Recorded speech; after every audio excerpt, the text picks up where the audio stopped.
I change what? We landed here. It's not the same sons, this is despair. One of us came up, none of us cared. They want to change up, life isn't fair. It's how we made, huh? Now you aware.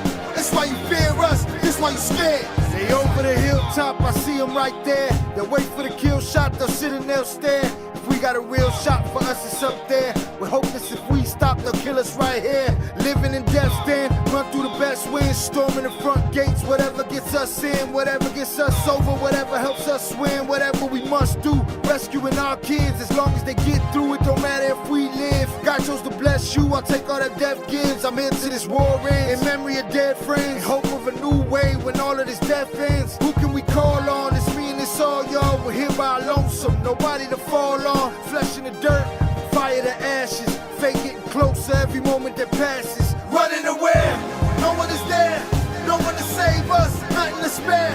How can I change what? We landed here. It's not the same sons, this is despair. One of us came up, none of us cared. They want to change up, life isn't fair. It's how we made, huh? Now you aware. It's why you fear us, this why you scared. Show me a safe place, does it exist? It must be a wasteland where nobody lives, that nobody knows of, where nobody's been. Where we at is warfare every time you can get. What you can't get is real love and fucking respect. Set up for failure, a life of neglect. If none of us stand up, we'll live with regrets. If we rise, we might die, I call that a good death. What would I live for if I am oppressed? How can I raise up with the world on my chest? Who's gonna save us if you and I rest? They shoot us in cold blood when under arrest. Lock us in cold cells, consider it home now. Cut off from emotion, our feelings are stone now. Our buildings are blown out, the madness is so loud. It's dark and there's no sound, we gotta go now. Running away, no one is there. No one to save us, nothing to spare. How can I change what? We landed here. It's not the same sons, this is despair. One of us came up, none of us cared. They want to change up, life isn't fair. It's how we made, huh? Now you aware. It's why you fear us, this why you scared. The illness is prevalent, natives malevolent. Hunger, starvation now, no hope for a heaven sent. Kiss the babies goodbye, say I love you to wives. Grab your weapons, get your steps in, we gon' ride when it rise. The sun mean what when it's blinding your eyes? Put the wind to your back, leave them facing the sky. Put the pain in the dirt, raise your bloody fist high. Use your brain, do the work, strategize and survive. The rush of the dust up, the thrill of the gun bust. The satisfaction of our reaction when there's no one to help us. The spoils of war, the hunger for more. The passion of how we smashing what we hate through the floor. The rage, the loneliness of dead on the page. To cleanse this land, gotta burn more than just sage. Crush the cage, body and soul unafraid. Kill them all and set them ablaze. No running away, no one is there. No one to save us, nothing to spare. How can I change what? We landed here. It's not the same sons, this is despair. One of us came up, none of us cared. They want to change up, life isn't fair. It's how we made, huh? Now you aware. It's why you fear us, this why you scared.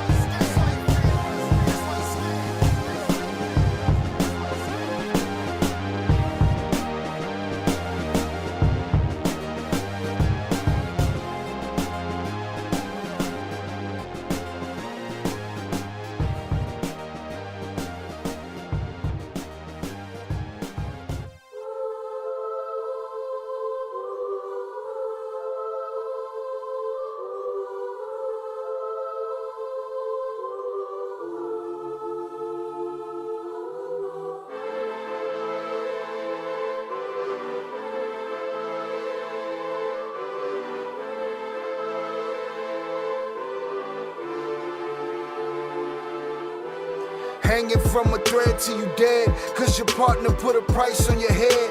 Cause your chick was laying up in his bed, she getting details, spilling every word that you said. She working retail, thirsty bitch just trying to get ahead. If history tell us anything, y'all both end up dead. It's just a street tale, a fable, some shit someone said. Sit at the table and hope there's more to offer than bread. Pulled out the cradle, first steps you getting chased by a fed. No head starts, just body parts and lead sparks. Old religion, brand new hate and weak hearts. Oligarchs, krakens, dragons, you see sharks. Imagine you could manage to maneuver the deep part. You a savage, you can have it, just show all your teeth sharp. If you could grab it, you could stab it, just aim for the bleeding heart. The ones that show compassion, the soldier that seeks art. Does the artist that wage war take over or take part? Taking a knee, thinking ain't no one faithful as me.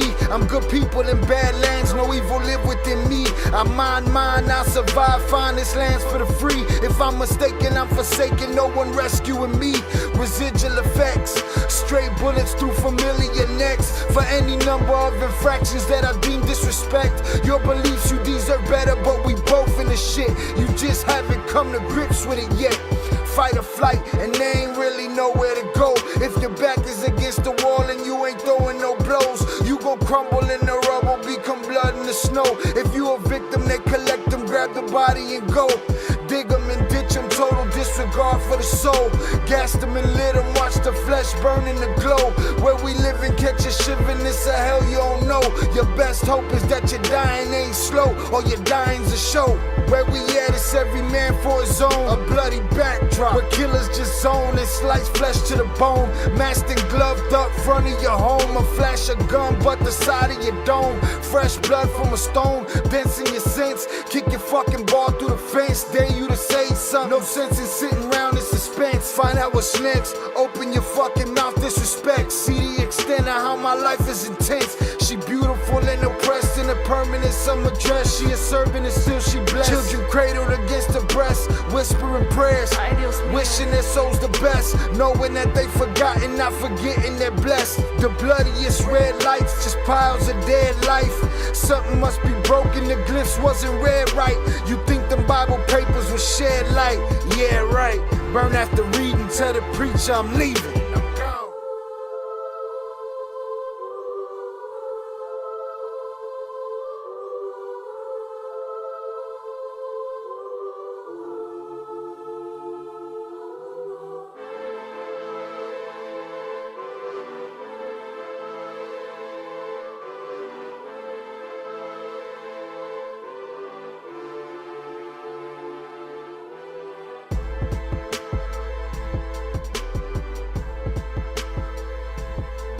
What's poppin', y'all? Salutes. All right, I appreciate y'all coming through today. Welcome to Shy Ill Reacts. I am your host, Shy Ill. Y'all can call me Shy to keep it simple. Appreciate y'all being here on this Friday night. Salutes to y'all. What is poppin', y'all? All right. Salutes to the chat. We're going to get to it. We're going to get to all of it. Let's see what we're working with here. I appreciate y'all. Hope everybody's having a good night. Smoke them if you got them. If you're sipping on something, buen provecho. If you sober, here's a hug for you. Salutes. Well done. We're going to get through the chat, and then we're going to get to the topics. We would have been here earlier, but Manalia wanted to argue with me in the Discord about what he know and I don't know. But now we're here. Salutes. We're here for a good time, not a long time. Excuse my energy levels. Salutes. Hopefully y'all can get them popping. I'm frustration mode, so we'll see what happens. Salutes. All right. Shout out Oso. Hit that like button, y'all. Shout out to everybody that was in here half hour, 30 minutes, 45 minutes early. But the likes and the people in here, people that are usual suspects, part of the team, they didn't match up. I was disappointed. Make sure y'all hit that like button. All right? That way we move forward. Salutes. All right? Salutes Crash Out. I'm going to check in. Appreciate you, sir. Salutes Peter. Salutes Ivy. Listen, Ivan liked second. Ivan said, Ivan always going to number his likes. Ivan liked second, and he got here when it started. Everybody else was in here early. Got hit that like button, y'all. All right, Nathan Wallace, we are live. Shout out Perfecto J777. Shout out Chucky Chingon. Salutes. Shout out Sheldon Espinoza. Tobias Kidd. All right, we're going to start with you today. Hope y'all ain't slandering the man name because you told. Y'all is a whole lot of people. All right? So make sure you're very specific with who and what you're talking about. Secondly, I'm here to react to a situation. Allow me to react to it before you jump on me about slandering somebody, right? And secondly, the information's out there. So I'm just reacting to somebody that's already slandering him, all right? Now you say slandering the man because you told. Get that right. This is my channel. This is me right now. I'm going to react to the situation. I'm going to listen to the interviews. I'm going to listen to the evidence. Me. All right? So don't worry about nobody slandering your hero, preemptively, early, ahead of time. Salute Chucky Chingon. Salute Crash Out Shio members in the building. It's the big homie Crash Out coming from the south side. Salute Headstone Restoration. Salute Eddie Jimenez. Lamar Green, Meech didn't snitch, clout chasing. If you pull the actual work, it clearly states Meech didn't know Tammy was a CI. All right, we shall see. Let me get to it. Chucky said, I've been saying Meech set people up. How boy put the black and white out there? His boy put the black and white out there. Shout out Sheldon. Shout out 404 Fool. Master Khalik, appreciate you, sir. Shout out my brother Oso. Who else? GJ, salutes to you. Peter, crazy because I was going to send you a video. I watched the Cuffy gang link that's doing 30 years to life. He did an interview from prison claiming Meech is a snitch. I personally spoke to his daughter and she told me. She told me the same story. You spoke to whose daughter? Cuffy's daughter? And that Meech was her uncle, known him her whole life. GJ said Team Flores. Sheldon says salutes. Let's hit that like button so the boys' channel grows. Salutes. I'd appreciate that.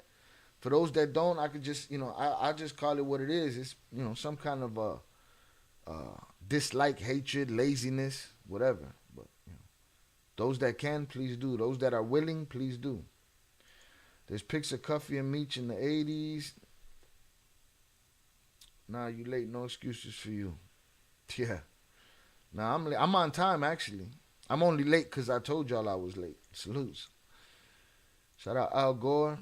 Lamar Green said that's why Cuffy only showed the 32-page motion his lawyer filed that was denied, trying to say Meech was in on Tammy setting him up. But when you read the actual paperwork, it clears Meech. All right. I'm going to look into it. Let's see. I don't have the paperwork in hand. I'm sure we could find it. Lamar said, and Cuffy not even doing time for the Tammy situation.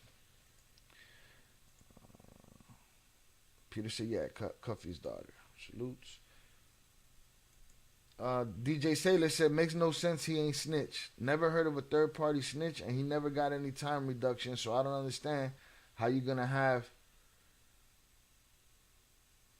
testimony somebody else did, and he still, you got to get it together with y'all thumbs, all right? Y'all making me look crazy trying to read this shit. Salute, Sheldon. I appreciate you. Right, hit the like button, y'all. Boom, we're going to get into that. Again, hopefully the Power Chat's working today. We got Power Chat, $2 minimum donation. You can have your Power Chat play on the screen. It'll ring off. Let's play one of Jonathan's last ones so we get a look at how that looks. Jonathan Pinto just sent $5 at the like and subscribe button.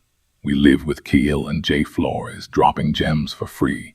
Salutes and blessings to everyone trying to enjoy their beautiful Sunday. Stay fresh and hydrated. Salutes, Jonathan, for that. So it'll look like that. $2 minimum donation.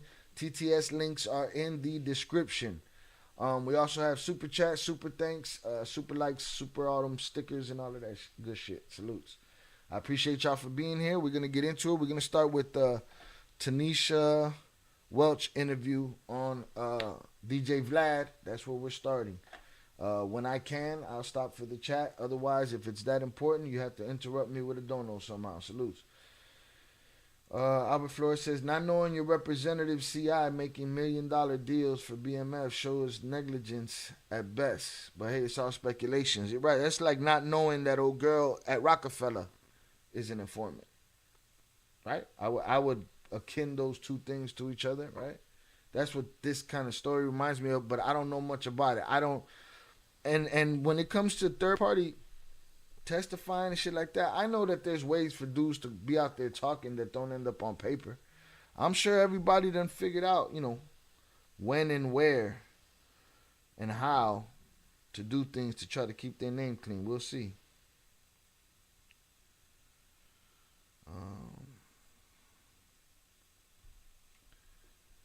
Let's see. Salute Zoraida on the check-in. Shy chat supporting. Appreciate you.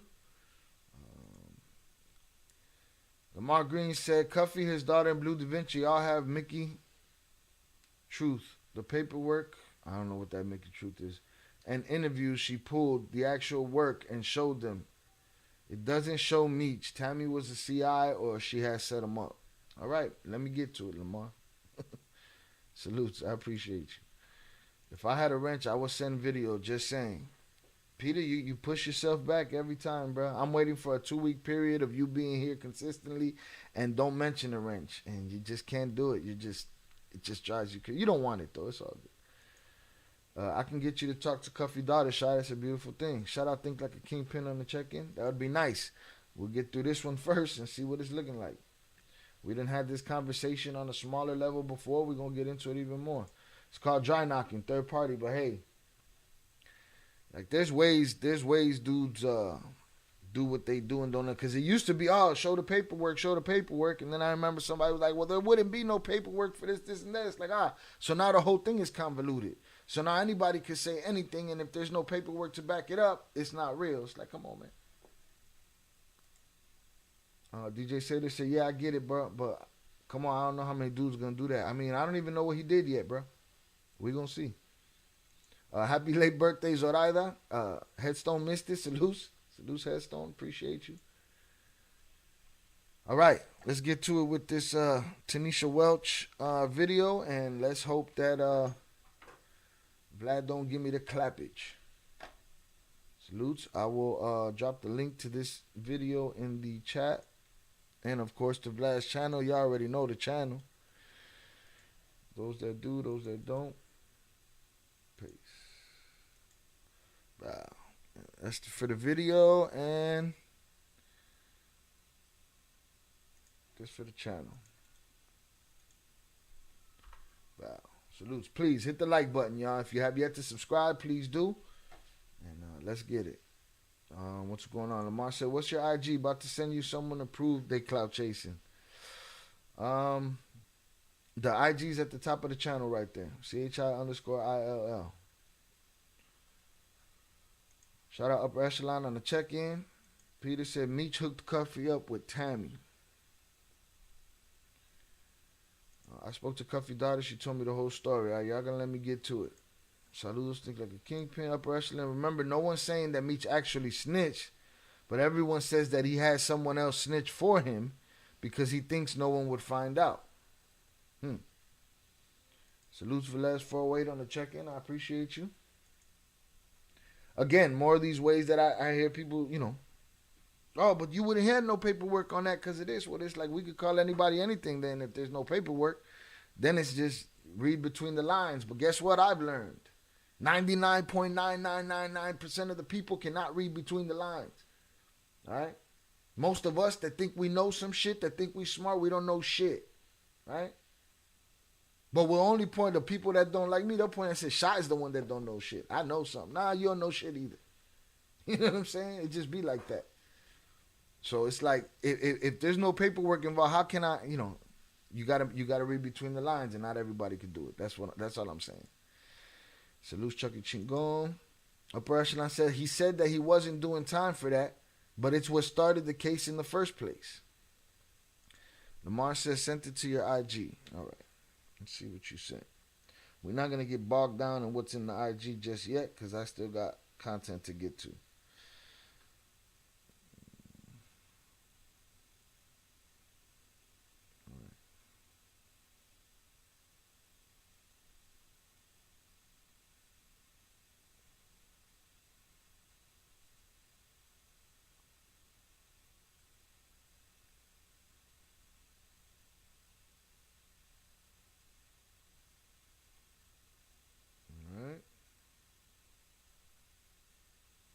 All right, give me some time after these videos, and I'll read these, and we'll get into that. Salute Lamar.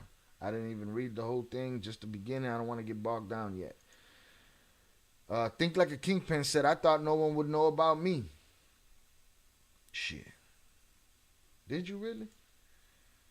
Velez said, how believable is it to use someone else to snitch? Chucky said, third party negotiating. And Tammy owns his life rights, owns Meech's life rights, which is probably why she's the executive producer. And Meech hooked Tammy up with Cuffy. She blew the case. I'll let you show it. All right, we're going to get into it. Let's get into it. Salute to y'all. I appreciate y'all. Hit the like button. There's no other channel where everybody, most people, I don't have an obligation to read anybody in the chat or message. I don't have no obligation to doing that. My only obligation is to read donator chats and to read donator questions and things like that. You know what I'm saying? So you guys don't get this kind of treatment on any other channel. Hit the like button. You're here. You're entertained. Even if you don't like me, hit the down. Hit the I don't like button. Hit the thumbs down. Whatever. But do something. Tammy had Meech life rights since 2008. My Barbie third party snitched for years. Let's get it.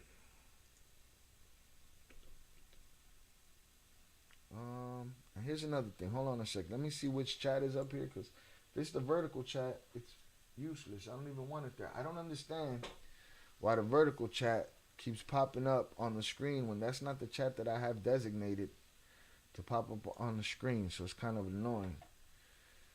Give me a sec to check that out. Shout out IB. Shout out Aquino. Let me see real quick. Salute to y'all.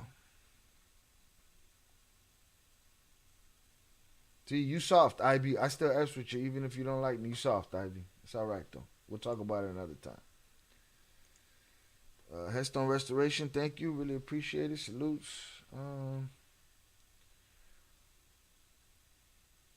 Let me see what's going on with this chat. Boom. Got the chat right here. What's the hold up? Why is it this one? Yeah, I'm just going to shut it down. It's worthless.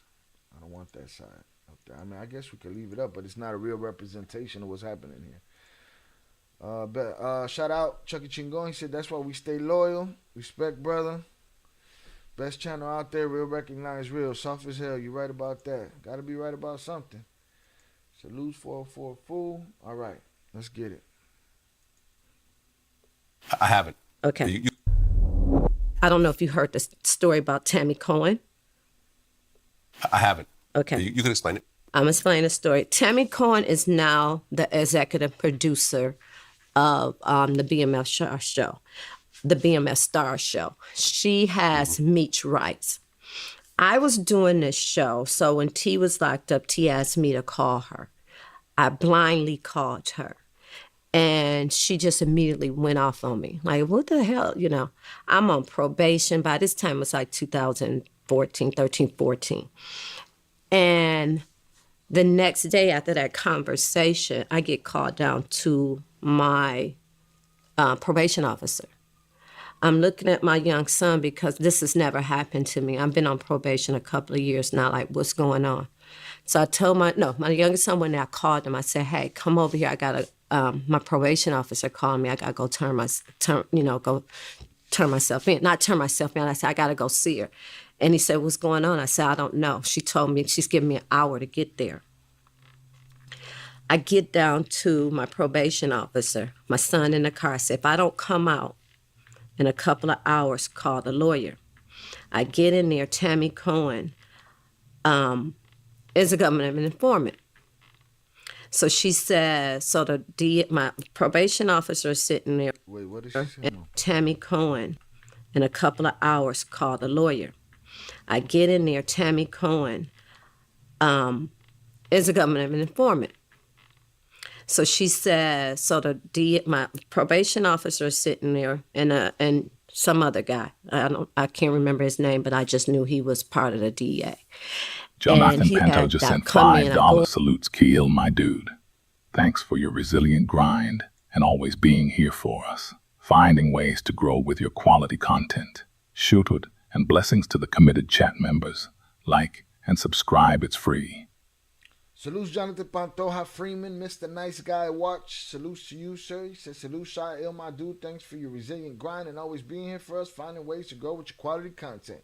Shout out and blessings to the committed chat members. Like and subscribe. It's free. Salutes to Jonathan for the $5 power chat.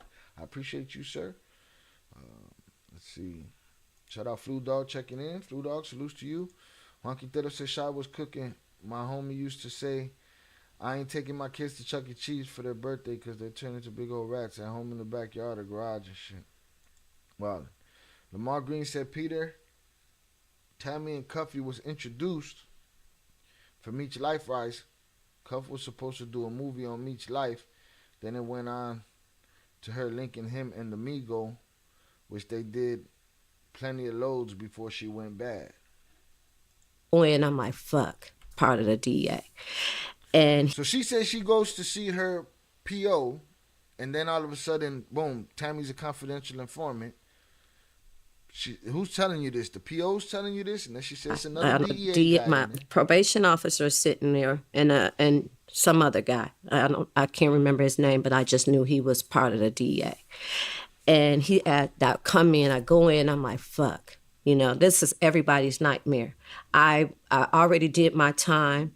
Only thing I wanted to come home and do is take care of myself, take care of my family, make amends for my mother, redeem myself through, the world, or anybody that I felt like I affected.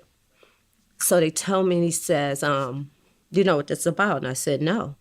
He said, well, you threatened a government informant, and that's a federal offense, and it's a violation of your probation. Damn. Listen here, upper echelon, I take back everything I said when I threw smut on your name, when we sent you to the bathroom, all of that, you know what I'm saying? My apologies, I take it back, I don't want to get in no problem with the govs, because she just made it clear that's a federal offense right there. You threatened a government informant, and that's a federal offense, and it's a violation of your probation. I take it back. And I said, well, who did I threaten? I don't know what you're talking about. So he go over the story, and I'm sitting there, and I'm telling you, I've heard of people killing themselves not to go back to prison. I went to prison, man. I went to prison. When I say I came home, and all these people were going at my head, all these people I helped, all these people, I'm a mother. I was somebody's daughter. I lost my father, lost my mother. I was somebody's daughter. And here you are. You didn't put in no work. No work. All you did is start writing a man, and this man befriended you, gave you his life rights. And just because you've been a government informant since 2008, you have the right to tell them that I threatened you. I went on, they told me that they were gonna arrest me. They were gonna charge me. I'm in there, I'm hyperventilating. I'm in this little room with, they shut the door. It's no knob on this side, because if you wanted to run, you couldn't get out. They're talking to me. I'm like, I'm just like fear. Fear had set through my body. I couldn't, I'm going to prison. This woman is finished to take my life away from me. Take my whole life. I did my time. Out of them 200 people came. None of them said I'm on their paperwork. I did my time. I came home broke. I lost everything I had before I even went to prison, even before I met these two, Terry and his brother. So everything I had, everything I gained, I lost. It's okay because of my lifestyle. But who would give a person the right to tell another person to lock me back up because I came home to figure out another way to make money? This been hunting me for years. So eventually, this stayed over my head for about a year. My father had stage 4 cancer. I thought I wasn't going. They told me I couldn't go home to visit him. Eventually, the case went away because they put it under investigation. She couldn't prove what I did.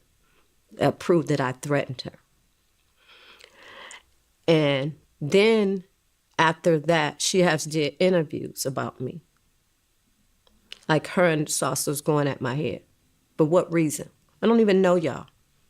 And I don't care about their situation. I'm trying to see this connection with Tammy, how Tammy comes in the picture. The way she tells it is that this is a woman, that Meech met while he was in prison, and she started writing to him. I'm going to get there eventually, but, we'll see. Lamar Green said, Tammy definitely a rat, for sure. She set T. White up in Atlanta because she got mad because he didn't want to leave his wife. That's how she ended up working with the feds. Flu Dog said, hit that like button, fam. Support my man Shy. Salutes. Appreciate you. Salutes, Big Broski. Appreciate you, Miguel Lopez. Salutes. Ivy said, only soft folks take back. Listen. You got me censored over here, Ivy. You got me censored. Let's keep it at that. Have done multiple interviews about me, talking about who I am. Like, how do you do the power chat? There's a link in the description. There's a link in the description that says TTS. There's a power chat one and there's a Streamlabs one. Jonathan uses the power chat one because he likes messing with them voices and shit. Salutes. no, who are you? So I thought that when we were coming here, I know like Blue, and they had this big thing on who I am. Like, no, who are you? So Chucky Chigon said Blue Da Vinci was hanging her head, bringing her around first in the early days. Okay. A person I said, so you mean you're not going to address my chat either? What are you talking about? Don't get put in the bathroom again. Lamar Green said Tanisha crying fake tears like it wasn't her husband who started the whole indictment for 1989, and she was sitting on the phone telling them everything. Lamar, I'm going to have to have you on as a co-host the next time I do a BMF show. Blue was banging her, I meant. Oh, okay, salutes. Let's see how I this thought goes. like her and Sauce was going at my head. But what reason? I don't even know y'all. Have done multiple interviews about me, talking about who I am. Like, no, who are you? So I thought that when we were coming here, I know like Blue, and they had this big thing on Instagram and going, that conversation was about her. Yes, she's a government informant. Yes, she's been a government informant since 2008. Yes, she tried to get me locked back up. But before my attorney and my probation officer, they didn't lock me back up. But can you imagine the fear that my son had, my mother had, and my dying father had? Because anytime you're in prison, you always think, I just want to make it home to my parents because my parents were older. Just want to make it home to my parents so I can make it right. But for somebody to take your freedom, because I vowed while I was sitting in prison that I vowed to be forgiving to anybody that I hurt, anybody that, got hurt in anything that I was doing. I vowed to give back. That's why I started Silent Heart, give back to the community, help the community. I vowed to help people who's locked up, for these unjust laws. I've helped people come home from prison. I helped 3 people come home from prison. None of this shit mean nothing to me, baby. Had to take the stand and tell and get a little time so they can run home to get to their kids. Had to time. It ain't like me or like any other woman. I was in prison with 600 women at a time. I've heard multiple stories. I don't blame those women who got caught up and might have had to take the stand and tell and get a little time so they can run home to get to their kids. But when you have a woman that's like dirtball, piece of shit ass woman that sits there and make money from the government and say, oh, because I'm a government informant, I could take your fucking freedom away from you. Damn. Prison is like almost death. You can't go no farther down. It's prison, then it's dying, or it's dying and then prison. Get it to me. So when you do this kind of thing, you fuck up people's life. So when I had this show, here I go again, trying to help everybody around me. This happened. I had to walk away from that. I walked away from that. I had to walk away. My probation officer said, we're going to make a deal with you. We're going to investigate this, but you're going to have to walk away from anything that you got going on with them. So I walked away from, that was a way for me to take care of myself when I came home from prison. Struggle for years. Here it come before the BMF show come. Everybody going at my head. Tammy Cohen again started doing these interviews. I get a book deal. Here they come with this. I want to know what the case is. Like, what? Who does she Choose from thousands of realistic voices to use in your content. whole story again. What is this? That's what I want to know. I want to know who did what, how did it happen, and all of that good stuff. Oh, he got video of me threatening him? Well, then go on, pull the trigger then, man. Fuck it. You got video, man. That's the only thing that makes shit real nowadays, and now you got to question that with the rise of AI. So it is what it is. Lamar, I tell you one thing. We know what side you on, brother. We know what side you on. Man, her own son unalived himself because her ass didn't want to come home chasing be a mom and come home chasing BMF clout. Salutes. Now, I like to ask people like you, if let's just say it was true, and then the proof that is undeniable would fall. Would you change your mind then? Because some people wouldn't. Some people there's not enough evidence for. Shout out Artie Slang on the check-in. Dope ass name. Salutes to you, Shy. Always fire content. I appreciate you.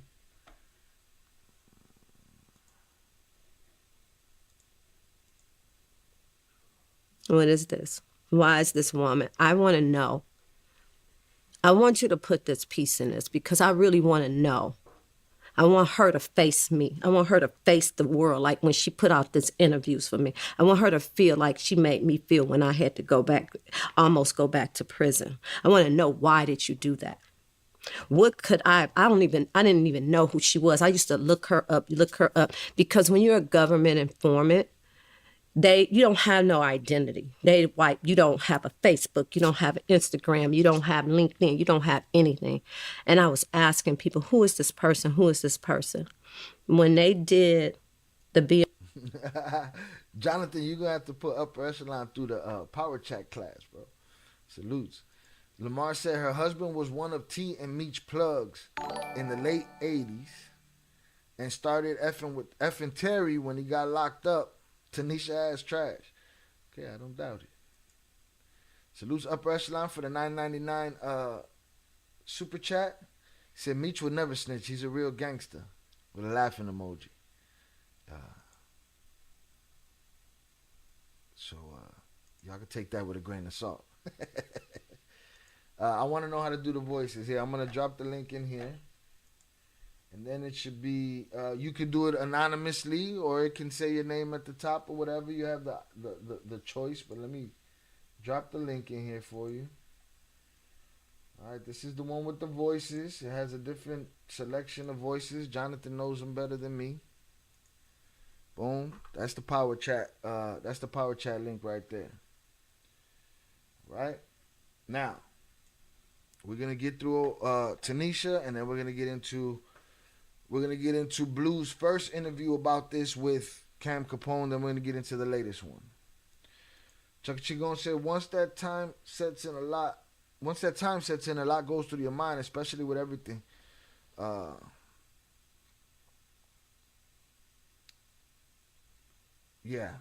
guess everything Meech is going on. I don't know what you're talking about, Chucky. Yeah, check them thumbs when you text it. Salutes.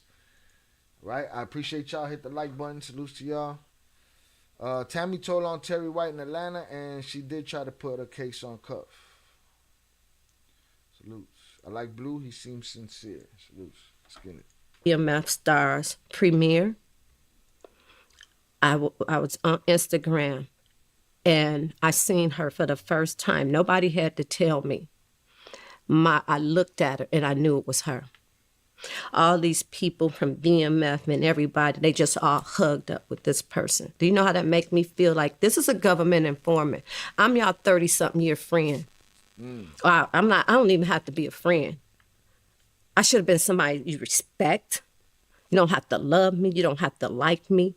So but who was she supposed to be on the show? She was the old girl that got smoked? Nobody that I will put in prison. Nobody. I don't even hate nobody that bad. And then you guys sit around and y'all argue with Blue about who he is or what he did to anybody else. And y'all upholding this piece of shit ass woman. Holding her up like she's somebody. But who is she? So people ought to know that when you going around certain people, You need to realize who you standing next to, who you're getting involved, because of really the street code is. Oh, she's supposed to be Lala character? I don't like Lala character. Lala got too much mouth on that show. Hey, I'm finna go do this. I'm coming with you. Sit your ass down already, man. Lala. All that bullshit. Part of my business. Lala character, huh? That explains it, Tanisha. All right, salute to Tanisha. Salute to Lamar. Appreciate you. Common Sense. WSP chilling chat. Salute to you, sir. Twins never met Meech in the music business. Are you asking? Yeah, no. Are you asking or you telling? I don't know. I don't remember. Let's get into this Cam Capone's first interview with, well, the first one that I found that he's actually talking about this particular situation. I mean, see what that do. Salutes. Hit the like button. I appreciate you. And then boom, and then the other one, this is the other link. This is Streamlabs, but Streamlabs I don't believe has voices. That don't work out like that. Salutes Common Sense. Great shows lately. I appreciate you. Chucky's asking. I don't think they did. I'm sure we may have asked that question. If Think Like a Kingpin or Upper Echelon are in the chat, y'all can answer Chucky. If y'all ran into, well, that would probably be Jay's. That would be on Jay's side of things. If you ran into BMF on the music scene.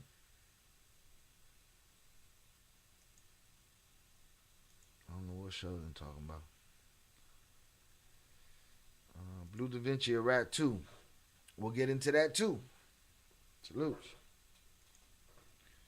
First, we're going to do this. Let's get it. Cooperator, whatever you want to call it. Point, you and Big Meech stopped talking. Yeah, so we stopped talking. Me and Meech last time talking was 2017, right? So in 2017, we on the phone like normal, regular conversation one night. And then my homeboy that was with me, he was like, Tone Bird, he from BMF too. Tone was like, ask Big Homie, what's up with the movie with 50? Like, what's going on with he from New York? I had to use my New York accent. Yo, what's going on with the 50 Cent movie? So I'm like, oh, yo, Meech, what's up with the movie, with the TV show? Like, where y'all at with that? He like, oh, man, it's almost done. The contract almost done. It's almost done. We're going to be starting. They're going to be, starting to cast it or whatever, right? He's like, I just got to wait to holler at Tammy before, you know what I'm saying, I know where we at with that. And Tammy is a government informant. So when he said that, I was like, Tammy, what you mean, Tammy? Like, nigga, you ain't heard what's going on with her? And they were like, shit, nigga, I heard some shit, but whatever it is, that shit ain't got shit to do with me. And he was like, man, I'm gonna hit you back. I'm like, all right, that's the last time I ever talked to him. Next time I ain't even talked to him. Next time my cousin talked to him and said that he was trying to get on the phone with me while I'm getting into it with Lil Meech. Lil Meech came into one of the stores that I was working with, one of the exotic rental stores, to rent a car one time, and was talking shit. Nigga started talking crazy shit about me, nigga. And my son was in there working at the time too. I'm gonna have my son whoop his ass trying to let the kids lock up. You know what I'm saying? I was mad as a motherfucker. But all this shit just ended up stemming from a whole nother situation that was surrounding me that was going on and shit. So, you want to pull up some paperwork? You want me to show you how to pull up some paperwork? So you're talking about Tammy Cowens, right? Yeah, Tammy Cowan. Okay, now she's a co-producer of the BMF Stars TV show. Okay, and you're saying again, shout out Cam Capone. We're gonna throw his links out there as well. That she's an informant. Definitely, 100%. Okay. She's been an informant since 2009. Okay, so I'm on the page right now. Yeah, it's 32 pages or something. I'm on the first page, and now it says, United States of America versus plaintiff, and it says, Donnie Gatlin, Timothy. Dion Gatlin. Shout out Cuff. Shout out Cuff. That's my nigga Cuff. Dion Gatlin. Yeah, he's one of the first defendants, yeah. Okay. St. Louis Project niggas. What's happening? So. Shout out Nate Money on the check-in. J&M footage is in a doc on Netflix. Let me know which doc and which footage. Salutes. Long time no see. Appreciate you. 404 says she too down to mess with fools. She's too fine to mess with fools that drop down. Blue did, let me see.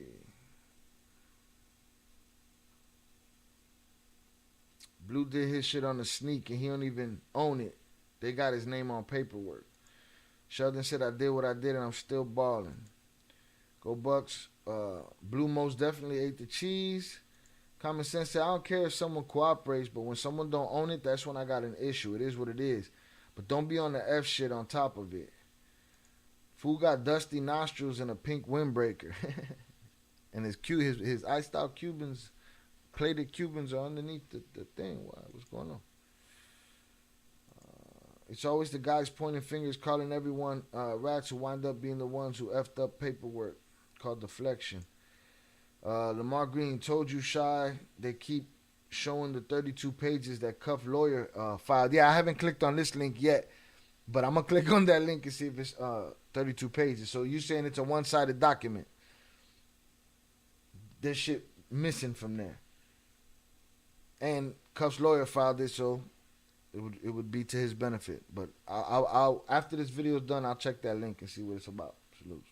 Oh, can you kind of break down this paperwork for me and how she's involved in this? And where can I go? Tammy Cowens is Big Meech personal assistant / business partner / whatever you want to call. You know what I'm saying?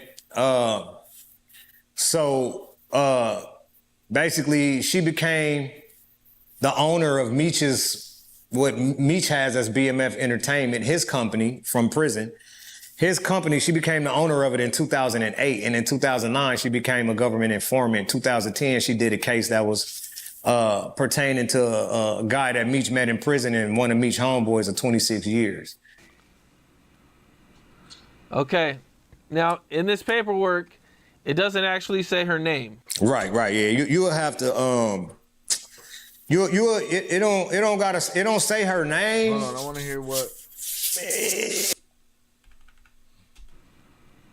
And in prison, and when she became the owner of it in BMF Entertainment, the owner of what Meech has as BMF Entertainment, his company from prison. His company, she became the owner of it in 2008. And in 2009, she became a government informant. In 2010, she did a case that was pertaining to a guy that Meech met in prison and one of Meech's homeboys of 26 years. Okay. Now, so that implicated two people. One of Meech's homeboys from the joint, and then somebody else that Meech messes with for 26 years. And her. That's three people right there. Nate Money said, call Most Wanted. The chopper footage with Jay on the phone, with P. On the phone doing the deal, recording, getting bricks for a cheaper price. Salutes. Who was BMF dealing with? The guy down in Tennessee that worked for La Barbie, or did they have their own lane? I have no clue. Yes, the 32 pages is a motion Cuff's lawyer file, which was denied. But when you read the actual response and paperwork, nowhere in it does it state Meech knew or was in on it. That's important information, I would think. Common Sense said, I forgot his name, black dude from down south, Midwest. We ain't dropping names over here. That's for sure. Salutes. Who's saying Big Meech went bad? Blue saying this? Yeah, and then he puts Cuff on the phone in the next interview, but we'll get there. Salutes. Hit the like button, y'all. Appreciate y'all. All right, salutes to the usual suspects. Salutes to everybody in the building. Hundreds up for y'all in the chat. To all you ghost watchers that can't hit the like button,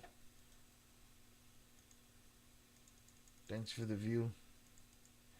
Salutes. Let's get it. In this paperwork, it doesn't actually say her name. Right, yeah. You will have to it don't say her name. It say her name on paper on the cover sheet, her actual name. But you know, this is a case, so they're not gonna be saying with her name. It don't say her name. It say her name on paper on the cover sheet, her actual name. But you know, this is a case, so they're not gonna be saying the witnesses' names in the case. They're gonna call them CS1 or CSOI or something like that, confidential source or whatever. It's confidential, bro. It's not public that, you know what I'm saying? The snitch on the case is not public. You feel me? Until maybe after the case and the people was put away in prison and they out of government hiding and all that shit. And then you get some paperwork and then you might see it. Outside of that, you got... TV said, Craig Pettis. There it is. Salutes.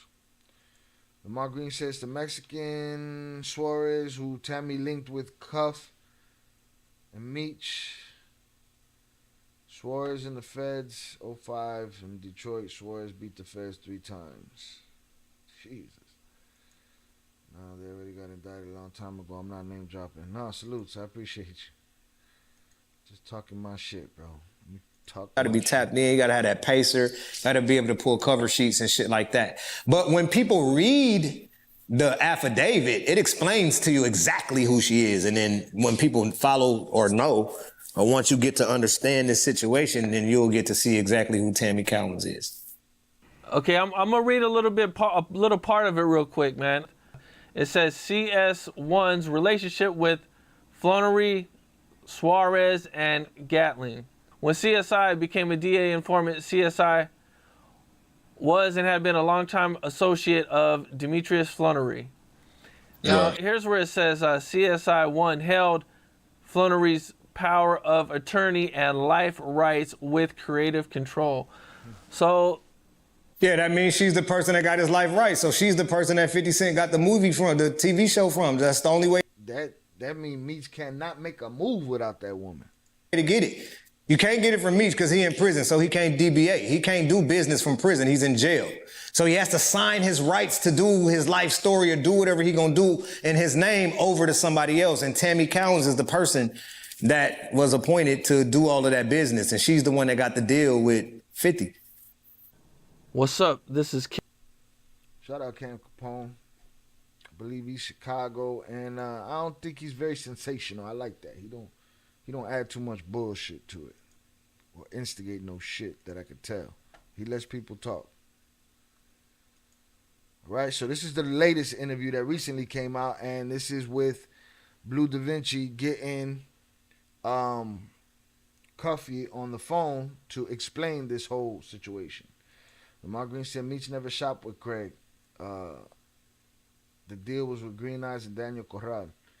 There's 3 types of cooperators: CIs, CSs, and CWs. Cooperating witness, confidential informant, confidential source. Difference between a CI and CW is a CW is outed and testifying in trial. A CS can be anyone. And probably a CS can be anyone and for any amount of time. For long decades worth of time, as we can see. So yeah, I got Cuffy right here, man, St. Louis legend. You know what I'm saying? And I know people heard me speak about Meech's paperwork situation with I was muted. I don't know what just happened, but I was reading y'all shit. Salutes. The last interview that we had, and a lot of people now this is the interview with Cam Capone from a couple of days ago where Blue gets Cuffy on the phone to tell the story. So yeah, I got Cuffy right here, man, St. Louis legend. You know what I'm saying? And I know people heard me speak about Meech's paperwork situation with the last interview that we had, and a lot of people had a lot of stuff to say. They don't believe it, Blue's hating. You know what I'm saying? And when I went back and I looked at everything, I was like, you know what, bro? It's only right and only one way to really do it. Only one way to really do it and just let Dog speak for itself. So I wanted him to call in, and this is him calling in during the interview. Go ahead, Cuff, man. You can introduce yourself and take the flow. Blue, my nigga, what's up, man? Yes, sir. Hey, a lot of people, man, is thinking that this thing is made up or this thing is fake or that I have an axe to grind. You feel me? Right. But I'm in here with a 27-year sentence based on Demetrius Fleury, as you all know as Big Meech, and Tammy Cowens, known in the paperwork as CS1. Right. Confidential source 1. So what Big Meech did was call a third-party cooperation. So Tammy Cowens signed up to be a DEA informant to give Demetrius Fleury a time cut, plain and simple. Right. So okay, so can you break down the story? Like, how do you know this And how'd you come upon this information? How do you know? How do you came upon this information though?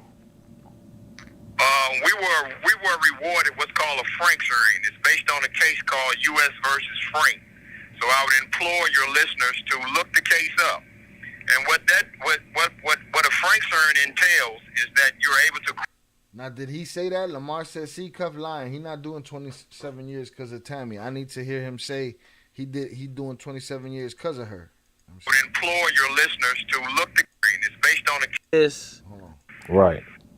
But I'm in here with a 27-year sentence based on Demetrius Flannery, as you all know as Big Meech, and Tammy Cowens, known in the paperwork as CS1. Okay, so you say he's lying. You say he's not doing 27 years because of Tammy.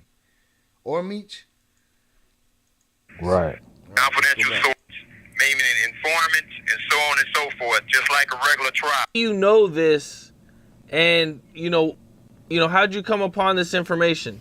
How do you know? How do you came upon this information though?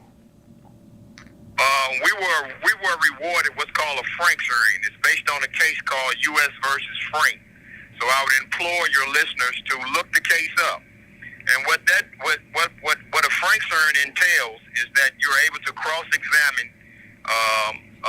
your accusers, meaning government agents, meaning informants, and so on and so forth, just like a regular trial. So this was testified in court. Period. Point blank.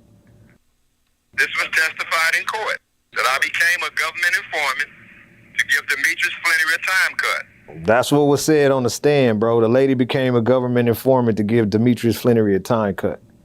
But I think people would ask a question of this though. This is what I got hit with a lot. So what? So Meech, I love you. You could trust me. All right, we'll go on and start working for the law, so that I don't gotta do it. And get somebody knocked off. I need to know her story. What happened? Is all right then, if he did it to get a time cut, then how come he still did all that time in jail?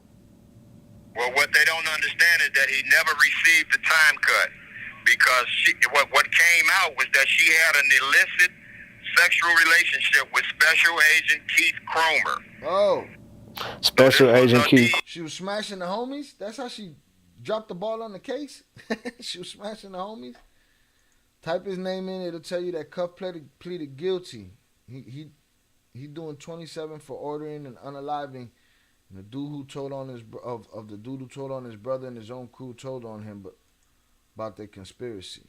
All right. It's gonna take a lot more. It's gonna take a lot more research. Salutes. Maybe that's how Big Meech's brother got out early. Yeah, we could maybe a whole bunch of shit. Salutes. Handler, but her first DA received the time cut because what came out was that she had an illicit sexual relationship with Special Agent Keith Cromer. Special Agent Keith Cromer. Handler, but her first DA handler was the guy, as you should know, Blue, who wrote the BMF indictment, Special Agent Jack Harvey. Special Agent Jack Harvey is the person that locked us all up. He was also the person that locked up Terry White, which was her first case as a DEA agent. Why would someone voluntarily go cooperate for nothing? I mean, I'm wondering why. How does that work? Did she get popped off for something and she needed to do something, or she just clean record, all good? I got you, bro. Let's do this. But her first DA... And she smashing the homies? She didn't put the whole situation in jeopardy. So supposedly that's why he didn't get his time cut, because she smashed a special agent? What came out was that she had an illicit sexual relationship with Special Agent Keith Cromer. Special Agent Keith Cromer. Handler. But her first DA handler was the guy, as you should know, Blue, who wrote the BMF indictment, Special Agent Jack Harvey. Special Agent Jack Harvey is the person that locked us all up. He was also the person that locked up Terry White, which was her first case as a DEA agent. Terry White. And then he retired. He retired after he got them 60 years. Yeah, he retired, and then her handler became a brother by the name of Keith Cromer, Special Agent Keith Cromer, who was also fired behind this particular case. She let the handler handle her, boy. She handled the handler. She wildin'. So Meech never received the time cut because, unbeknownst to a lot of people, it's against the law to have a sexual relationship or any personal relationship with a government informant. Somehow, some way, because I don't know how, she met Special Agent Jack Harvey. You could leave that up to question. How did Big Meech's personal assistant / the person that handles all this business / the person that owns BMF Entertainment to this day since 2008? Special Agent Jack Harvey. She Since, put her with Harvey. so now she meets Special Agent Jack Harvey, and then she starts working for Special Agent Jack Harvey, but not for the Meech case. It was for a whole nother case first. It was for Terry White. But once that case went well, okay, and once that went past and Terry White got his 30 years, Special Agent Jack Harvey retired. But now she was ready to go do the case for Meech and help get Meech his time cut. So now when Meech came up, it was a new person that came on, and his name was what's his name again, big homie? Special Agent Keith Cromer. Special Agent Keith Cromer is the new special agent after Jack Harvey retired. Now he's her handler, and they engulfed in a personal relationship, sexual, or however they called it in the court. And through that relationship, it tainted the case, and it was dishonorable at that point. They had to throw that out. That's why Meech didn't get out. So now you pose the question of why is my big homie Cuff still in jail? And go ahead, Cuff, you can let them know why, how that happened. From that conspiracy, they indicted me on 2 murder charges. Subsequently, I pled guilty to 2 gun charges in exchange for them dropping the murder charges. Now, how did they, hold on, let me ask this for you. Right quick. How did they get you on something that was totally different from the case that Meech and them had you in a wiretap for? Out of a totally different, nothing to do with the drug conspiracy, but they falsely accused it as being a part of the drug conspiracy. And then they brought about the gun charges as using the gun charges in furtherance of a drug trafficking crime. This call is from a federal prison. Okay, and did they hit you with a superseding indictment or just? They superseded me. So they came out of that case that y'all was in court for and hit you with a whole brand new case that had nothing to do with that at all. Didn't have nothing to do. Yeah, it still had something to do with that. They still let the drug conspiracy stand between Tammy Collins and myself. Oh. And she started. That's the only way that they can continue to have jurisdiction. They had to leave the drug charges there. Oh, see, I thought that they said, all right, well, this case is over, but we pick up murder charges or gun charges unless it's tied to something. If it's not tied to anything, then the government don't have jurisdiction. So a carjacking has to be tied to something to have a gun charge of using a 924C, as I have, or 924J. G. Oh, J. You Right. feel me? Discharging a firearm in furtherance of a drug trafficking crime that results in death. Right. All right. Listen. Still in that video, I don't have enough information to make any suggestions or opinions or whatever because it still sounds convoluted, right? And I hear things that make sense and don't make sense. All right, let's get in the chat real quick. Yes, she was smashing the cop. I saw, I believe, let me see who it was.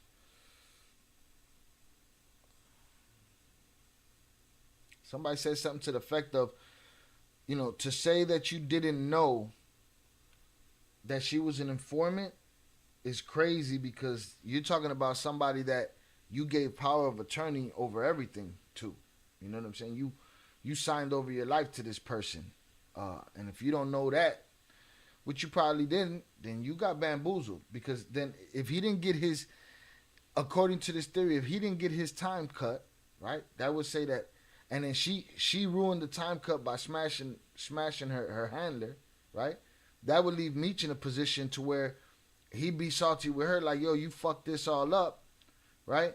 But what recourse does he got other than having somebody do something to her because she owns his life? She got his life down on paper. he can't get too mad at her. You know what I'm saying? He gonna have to forgive her quick. That's just what I'm getting from that. Again, I'm just listening to these stories. I'm listening to the people in the chat. We're talking.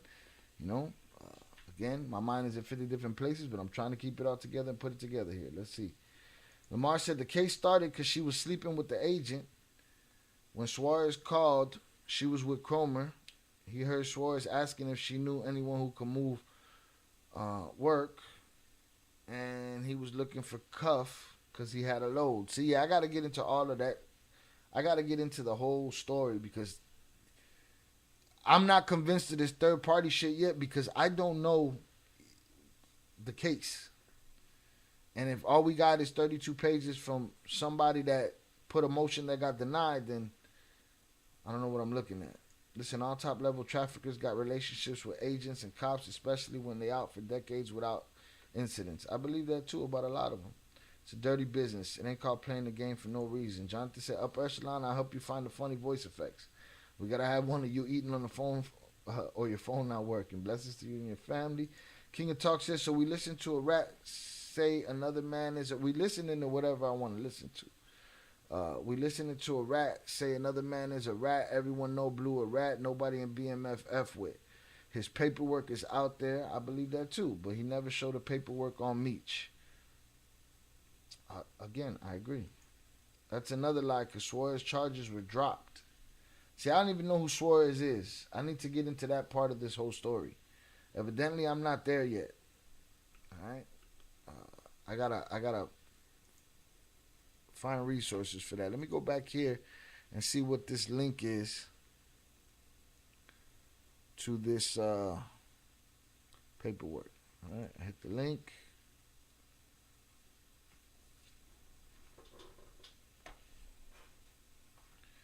And yes, 32 pages. The same deal. 32 pages. All right, now what's wrong with this 32 pages, Lamar?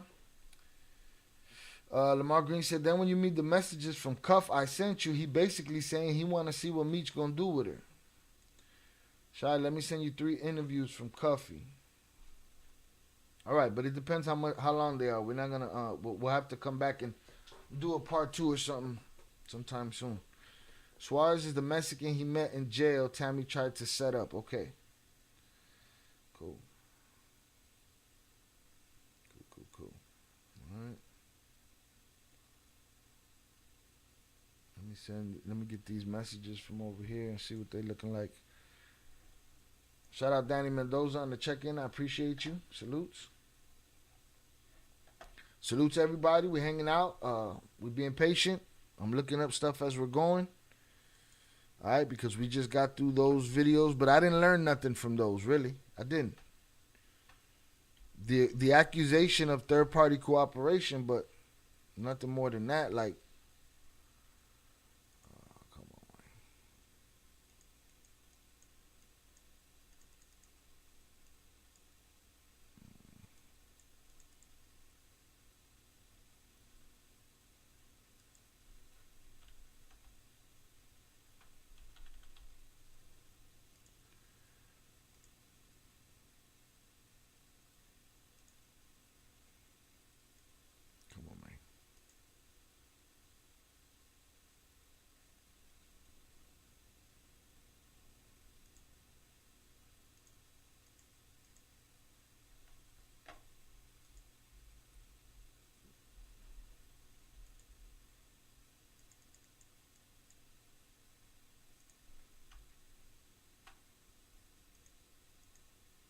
Alright, that shit's not working.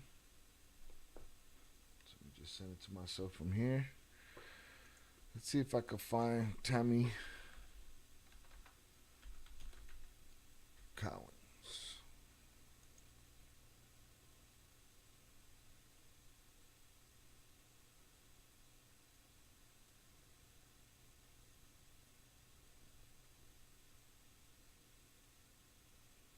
Big Meech and telling ass Tammy Cowens. All right, it's an Al Prophet video from a year ago. Where'd you send them, Peter?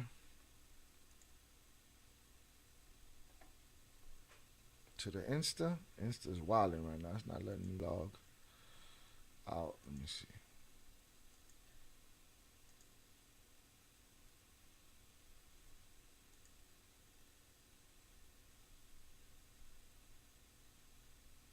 Yeah, it was slowing me up with this Instagram shit.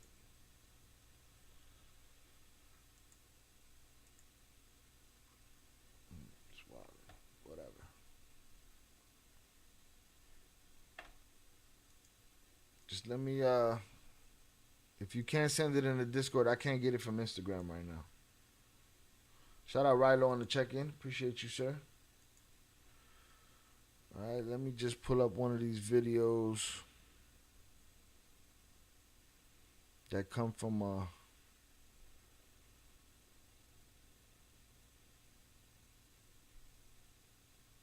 right, maybe this is one of the videos. I see what you're talking about, the 3-part series right here. I probably got it. This is probably it. Let's see what they're talking about.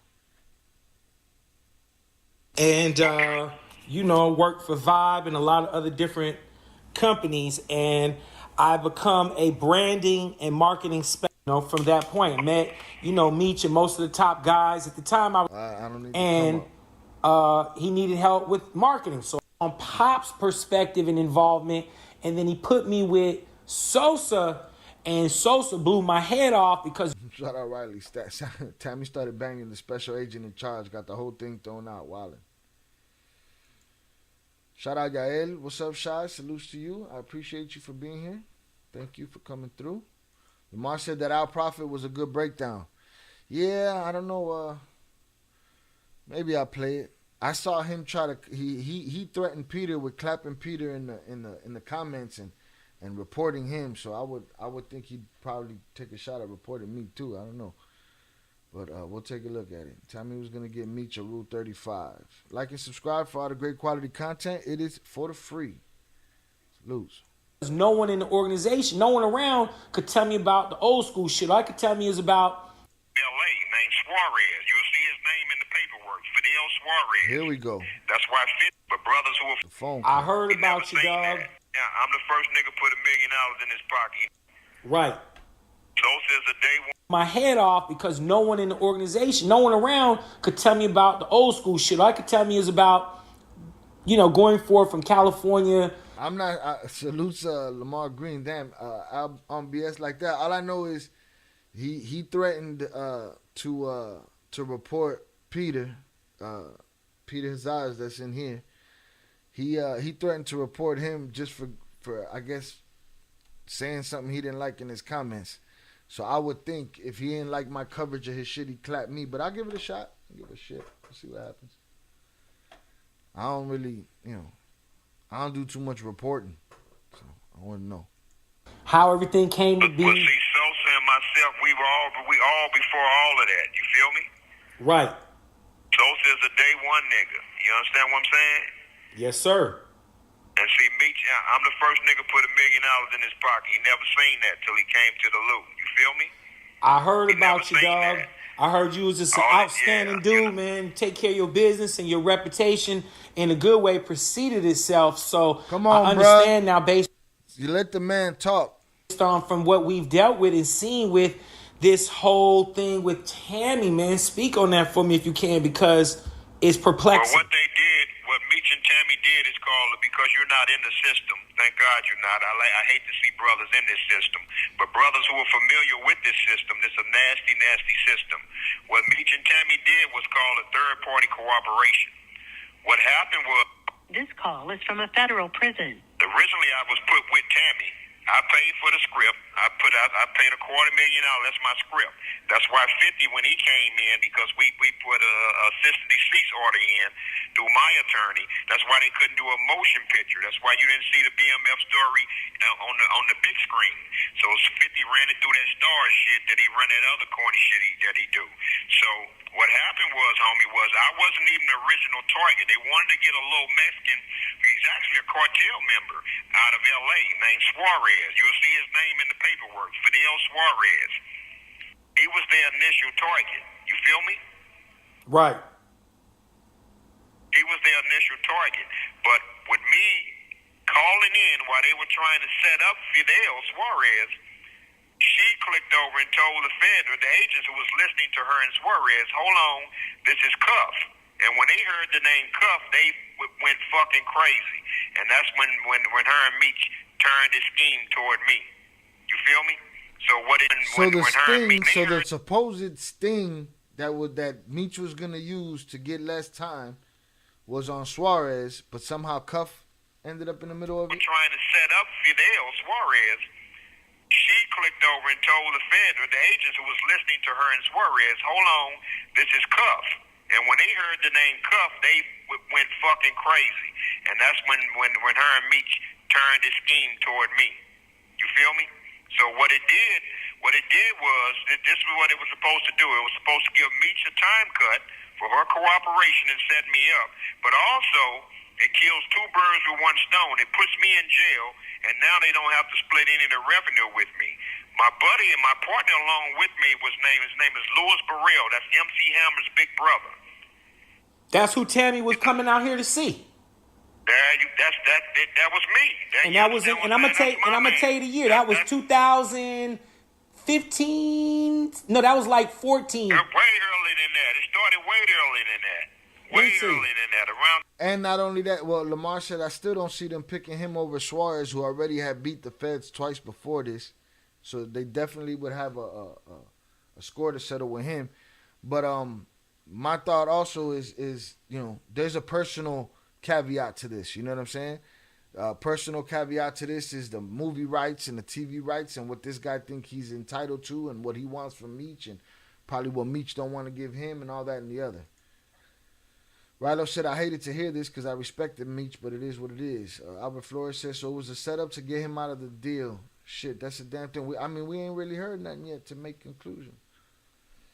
You better off playing the Mickey the Truth Cuff interview. This dude gonna do more talking than him. Feds would have put Meech on blast. He hold influence too strong. They would love to think that. Salute. Hit the like button.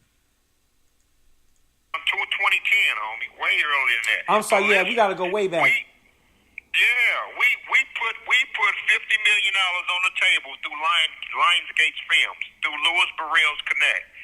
Because Louis is the nigga, he a bait nigga out there, but he fucks around. He really fucks around on the music tip, but he also fucks around in the movie industry up there. Now, what we did not know is why Tammy would turn down that deal with me and Louis Burrell getting 20% of that budget. You understand what I'm saying? For a finder's fee. So what ended up happening was we didn't know that they had other plans and that she was sleeping with the feds and that they would put me off in prison and run away with my script and don't have to give me anything. So it was supposed to give Meech a time cut and knock me out of my percentage, me and Louis Burrell out of our percentage for the finder's fee with Lionsgate's film. Well, Lionsgate, when Louis went, so they backdoored us. Lionsgate shot it down when Louis Burrell wasn't no longer a part of it. You feel me? Right. So Tammy's whole thing fell apart. Meech couldn't get a time cut because they found out Tammy has no credibility. Because when you can't have a relationship with a federal agent, now you have no credibility. So they thing blew up. They thing fell all the way apart and blew up. That's why Meech didn't get a time cut. But Tammy testified in open court that she signed up to be a DA informant to give Demetrius Flannery a time cut. This call is from a federal prison.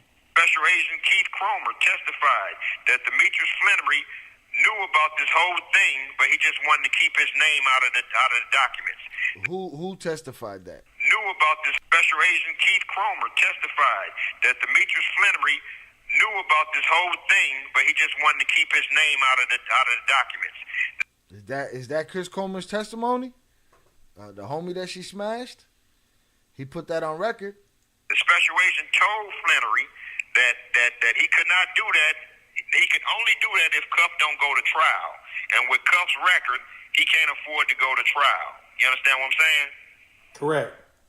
But in the midst of all of this, she ends up flipping on the special agent Keith Cromer, and the whole deal went in the trash. So that's why we're at the point to where we're at now. Wow. Yeah. How long does your relationship go back with Meech, Cuff? How long have All you? right, we done with that conversation. Yeah, Prophet don't want no smoke. I'm from Detroit, and the real D-boys know about him. Salutes. Frankie Ariola said, Chapo Mayo snitching too. At that level, trust no one. Facts. Cuff wanted Meech to come to court on his behalf and got mad when Meech declined. What, when Meech was free?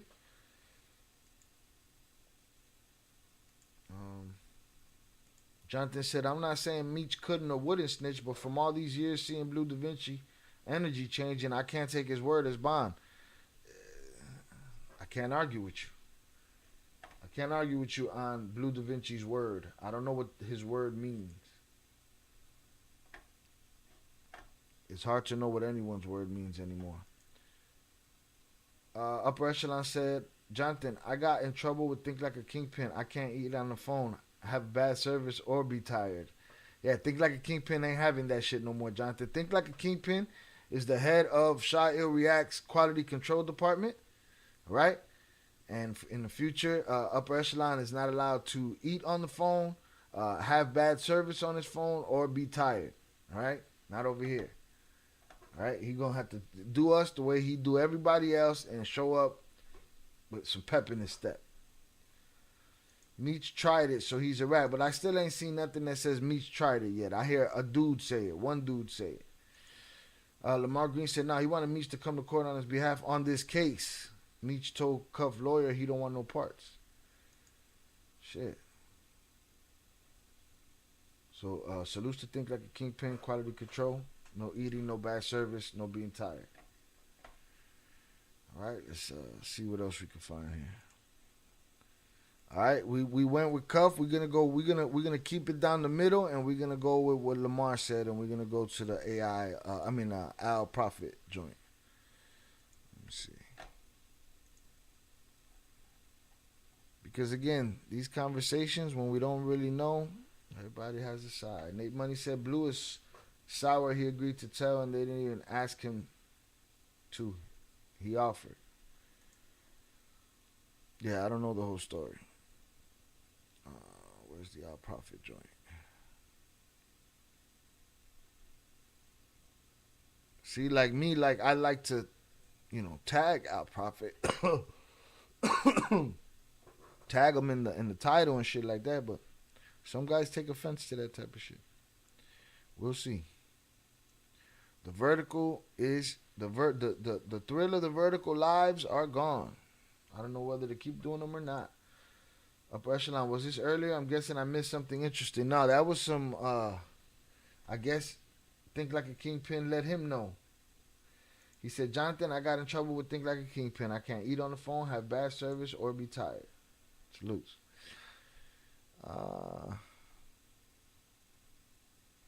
Cuffy has shown the paperwork that Tammy was working with the feds to help Meech get time cut. Upper Echelon says it's been going on in private.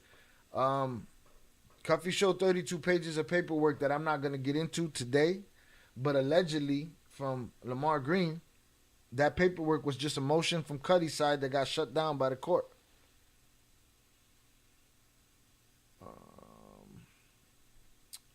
Glaze Gibbs got a joint on it. I feel like I lost the Al Prophet joint.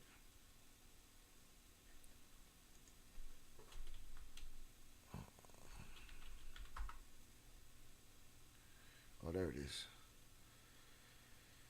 It's rather long, so let's see. Big Meech and Telling Ass Tammy Collins, CS1 since 2012. This is from a year ago. I'm going to drop the link to Our Prophet's channel in the chats. Y'all can give him a follow. Peace.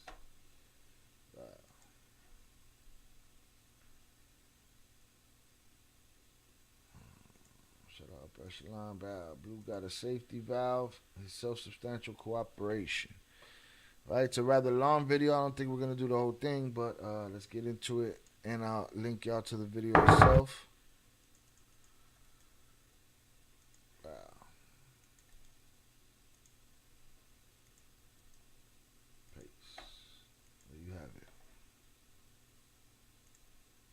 There's this whole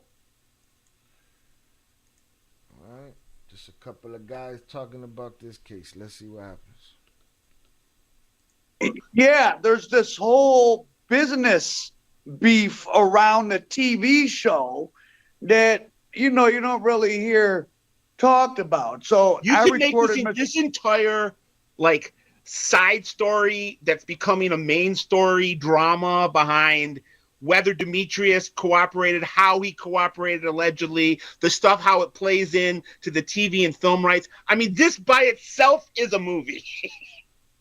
Well, it kind of goes to working all these years and studying people convicted of being, very large scale criminals. One of the kind of surprising things I learned, maybe it shouldn't be surprising in retrospect, tremendous amount of narcissism. So certainly there's people that have less opportunities in life and try to commit a crime. But like really, once you have, if you can make $1 million illegally and not be caught, you're way in the 99.9th percentile. And people, whether it's Skinny Joey Merlino or many bank robbers or, Big Meech or many people, to keep on in a lifestyle where your freedom for long periods is at risk on a moment-to-moment basis, especially drug dealing where, even if you get away with a drug deal, there could always be a conspiracy case looming. Those people have a very different psychology than even most people that think of themselves as criminals. So in a nutshell, and then you can expound upon it, Mr. Gatling, he's Duran, right? Deani Cuffy Gatling. Oh, it's Deani. Okay. And he was working a deal for a BMF show years ago. Him and back in right when Meech got locked up in like 08, 09. Okay, and then as that petered out, Meech, like most people are doing long prison terms do, you got to find people in the free world that'll do stuff for you. It doesn't have to be criminal. It could just be people who are going to go check on your mom, or it could be criminal, you're sitting there in prison, you're trying to kill time, you're trying to feel connected to the world, and he meets this Tammy Cowan's woman now. Blue Da Vinci said he's the one who introduced Tammy Cowan's to Meech once he was already in prison. I don't know if she's a criminal groupie or she saw an opportunity to make money or a little bit of both. Opportunity. Shit, they gave her the opportunity. She got power of attorney. That's nuts. Or just one of those women who likes excitement because, of course. Let's make sure we get the timeline straight. Like, she didn't come into the picture once it petered out. She was in the picture from almost day one when he got in. Okay, but did he meet her through Blue Da Vinci? Like he Blue met, said? from what I understand, Blue dated her at a certain point. Demetrius knew of her but did not know her, wasn't friends with her. And what did she do for a living? Like, what was... I don't know. What I know is... Agent? I bet you she did real estate. In around 2007, when Demetrius was copping his plea, between 6 and 7, when he was in Michigan, first in the federal detention, and then they had him in like county jail out in like Port Huron or something. He was introduced to Tammy, and within like less than a year, she was given his power of attorney. That's crazy. She was named CEO of Black Mafia Family Entertainment, and became his... And that was her and Meech's business. Well, it was Meech's business. He had that incorporated before he got locked up. And then, of course, that Dexter Salsa Hussey, a bunch of people like filed brand marks because I guess they thought that means something legally, which it doesn't really. Including Terry's girl, Tonisha Welch's son, who also has a BMF. Quick legal I lesson. can't keep up. They just jumping on each other. Just because you file some name somewhere doesn't mean you own anything.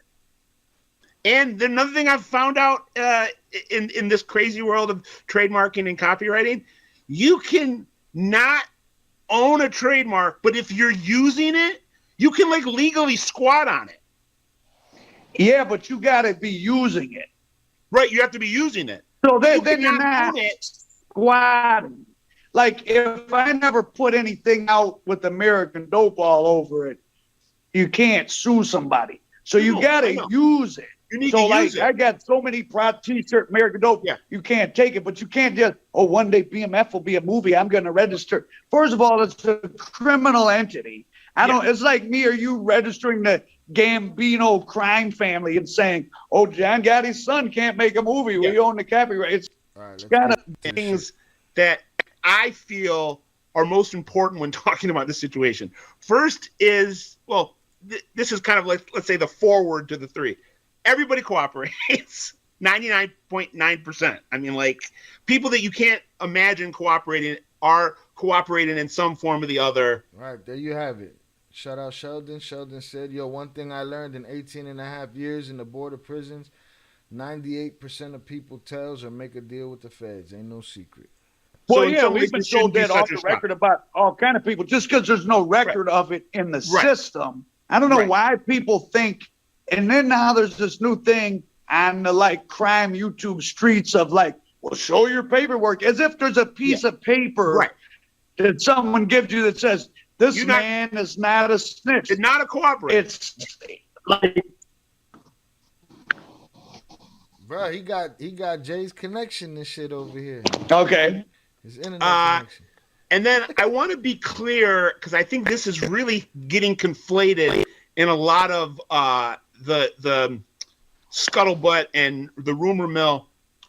Whether or not Demetrius cooperated, tried to cooperate, was successful, semi-successful, unsuccessful, I think there are people out there that are of the opinion, and part of this is because Cuffy is kind of creating this narrative that's that Cuffy is in jail and serving 30 years because of something Meech did. And that's not 100% true. It's not even maybe 50% true. Right, and this Cuffy's is what Lamar serving was, two murders. What Lamar was arguing earlier. You know what I'm saying? That he's not in there for them 27 years over this. Shout out also. Sentences because of something Meech did. And that's not 100% true. It's not even maybe 50% true. Cuffy's serving 2 murder sentences that had nothing to do with Demetrius. There's no allegations that Demetrius helped them solve those 2 murder investigations. And the cooperation, the alleged cooperation from Demetrius, 90% of it was thrown out of court. Which is why he even out early. 90% of it was thrown out of court. And the co-op that Demetrius helped them, that had nothing to do with Demetrius. There's no allegations that Demetrius helped them solve those 2 murder investigations. And the cooperation, the alleged cooperation from Demetrius, 90% of it was thrown out of court. Which is why he even out early.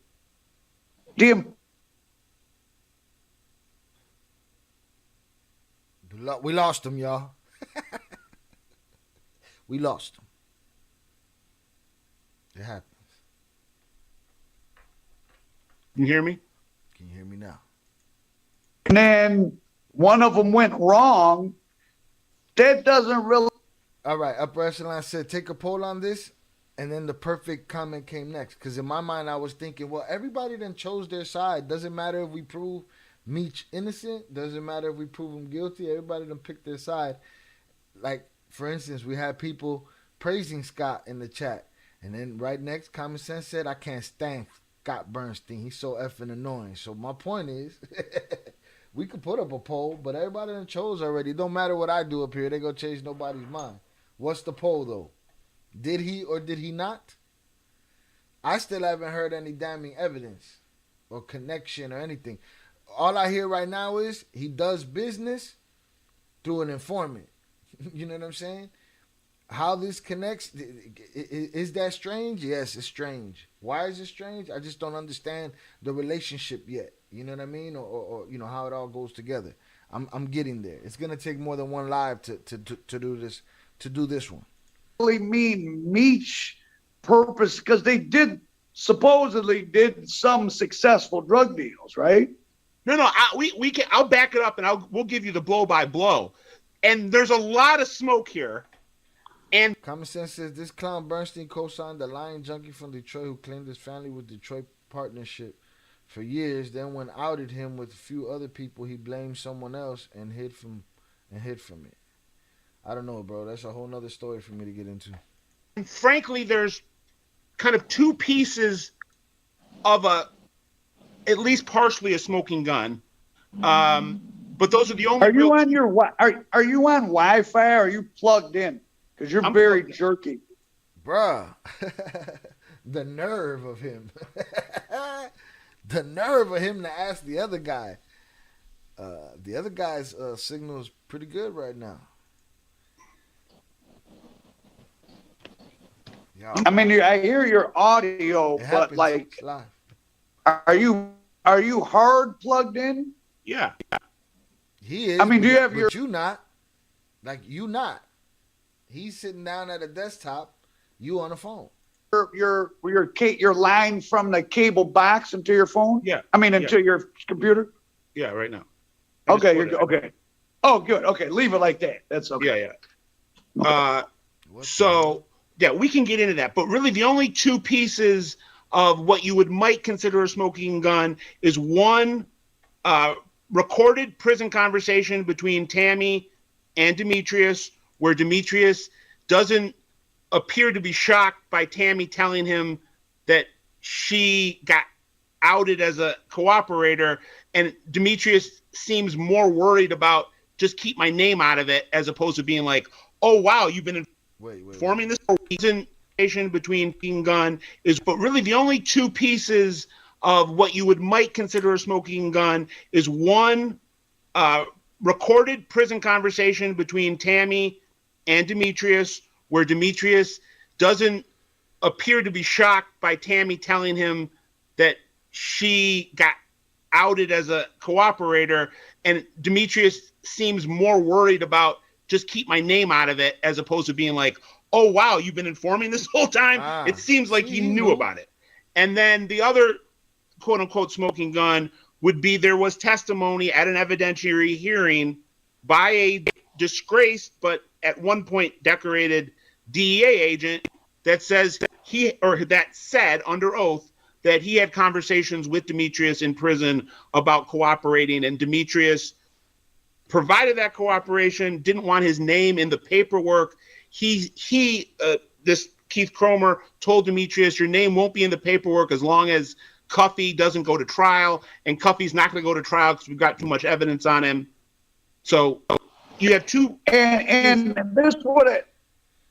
Now, here's the thing. How far does the word of that cop go when he's smashing whatever the relationship? I don't know if the relationship between Meech and Tammy is romantic as well, but he's smashing old girl.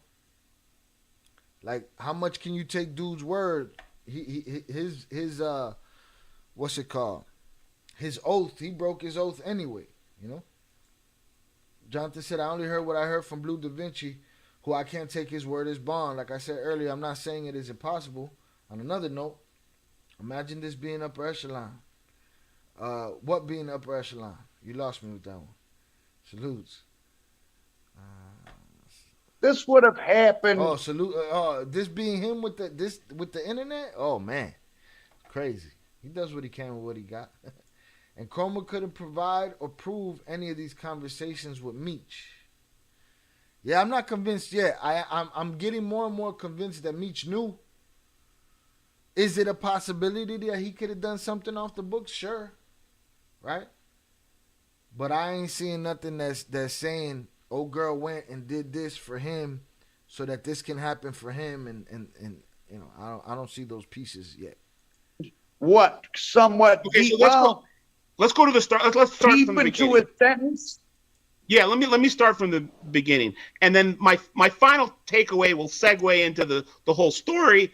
Is again, regardless of his cooperation or not, we have paperwork and court filings that prove that when Demetrius went to prison in 2005, he did not start wholesale drug trafficking, and he was wholesale drug trafficking well into the 2010s, into 2014 and 15. Didn't he meet a new guy in the Wayne Yes. County jail? in Detroit? Exactly, and this is what plays into where the he whole, was being treated like a celebrity by the guards. right. So Who was this guy? Who was this guy? Because that guy beat the Hispanic guy beat two conspiracy cases in Detroit already. No, he beat them after that. Okay, but they were in Detroit. They were out of Detroit. Who were they So Demetrius with? So Demetrius is locked up, and he meets a guy named Fidel Suarez. And Sounds like a made up. Like a name from a TV show. Yeah, and Fidel Suarez is a Mexican cartel connected to the cartels, living in California and the Los Angeles area, owns a trucking company and uses the trucks to transport kilos of cocaine around the country. So he got caught in a Detroit case. Yes, and him and Demetrius meet in like 06. And he gets out in 07. And when he gets out in 07, Demetrius starts using him to hook up with people that he knows on the street that are looking to get fed bricks and brokers deals, and takes a commission from said deals through Suarez. Suarez then takes another case. Suarez beat two cases so one, he meets Demetrius when they're both locked up waiting a trial. Demetrius cops. Suarez beats the case and goes outside, but then and does work with Demetrius. But then Suarez takes another case and is back in detention in federal with the feds in Detroit, and is hemmed up between like 2009 and like 11, I think. Boy, I mean, not many people beat federal conspiracy cases. Right, which makes you start questioning. He beats two, so was he cooperate? I don't want to put it, Mr. Suarez. I'm not, Yeah, because I was going to say, if he beat two, he got a big chunk of their 90%, or the 10% that they get beat. Like, shit, it's a lot. Me wonder. It's very rare, but so around this time, Demetrius is doing whatever he's doing, and he's got Tammy Cowens now as his right hand, his CEO. She has his power of attorney, so she can sign things for him, sign his name.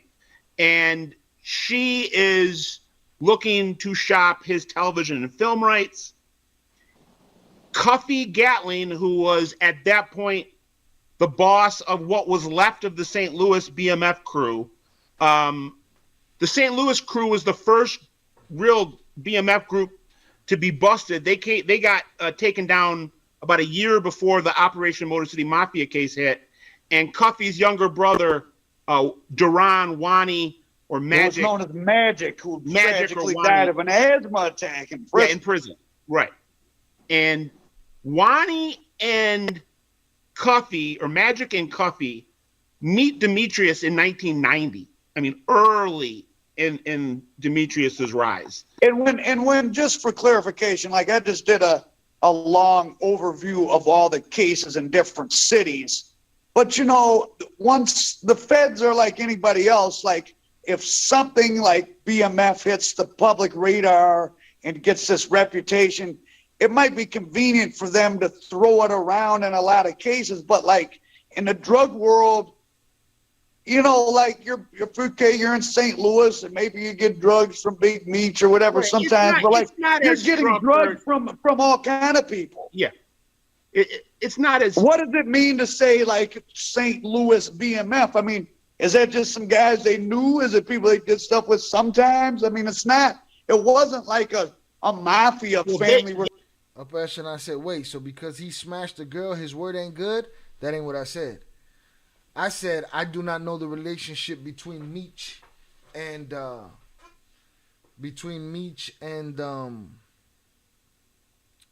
Tammy, if it's a romantic relationship. You know what I'm saying? And dude got a personal thing with Meech over that. All right, not just because he smashed a girl, it's because he smashed.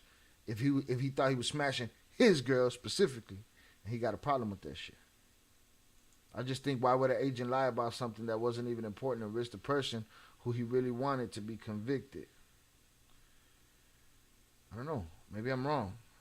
Just looking at it from many angles.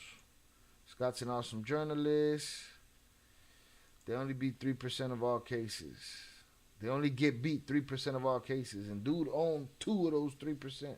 Not 2%, but 2 cases. Suarez was a big deal, but stayed in the shadows, trucking companies. Salutes. They were like, Yeah. J-Rock allegedly took a team of his Sin City Mafia guys and Yeah, I don't happened need at all Brandy's this. house. Listen, I still ain't heard nothing. And I don't know if I can go through the rest of this conversation with the signal like this. I still ain't heard nothing that says this dude did this and put this person here, or did that, or this or the other. I ain't heard nothing clear yet. Lamar said, never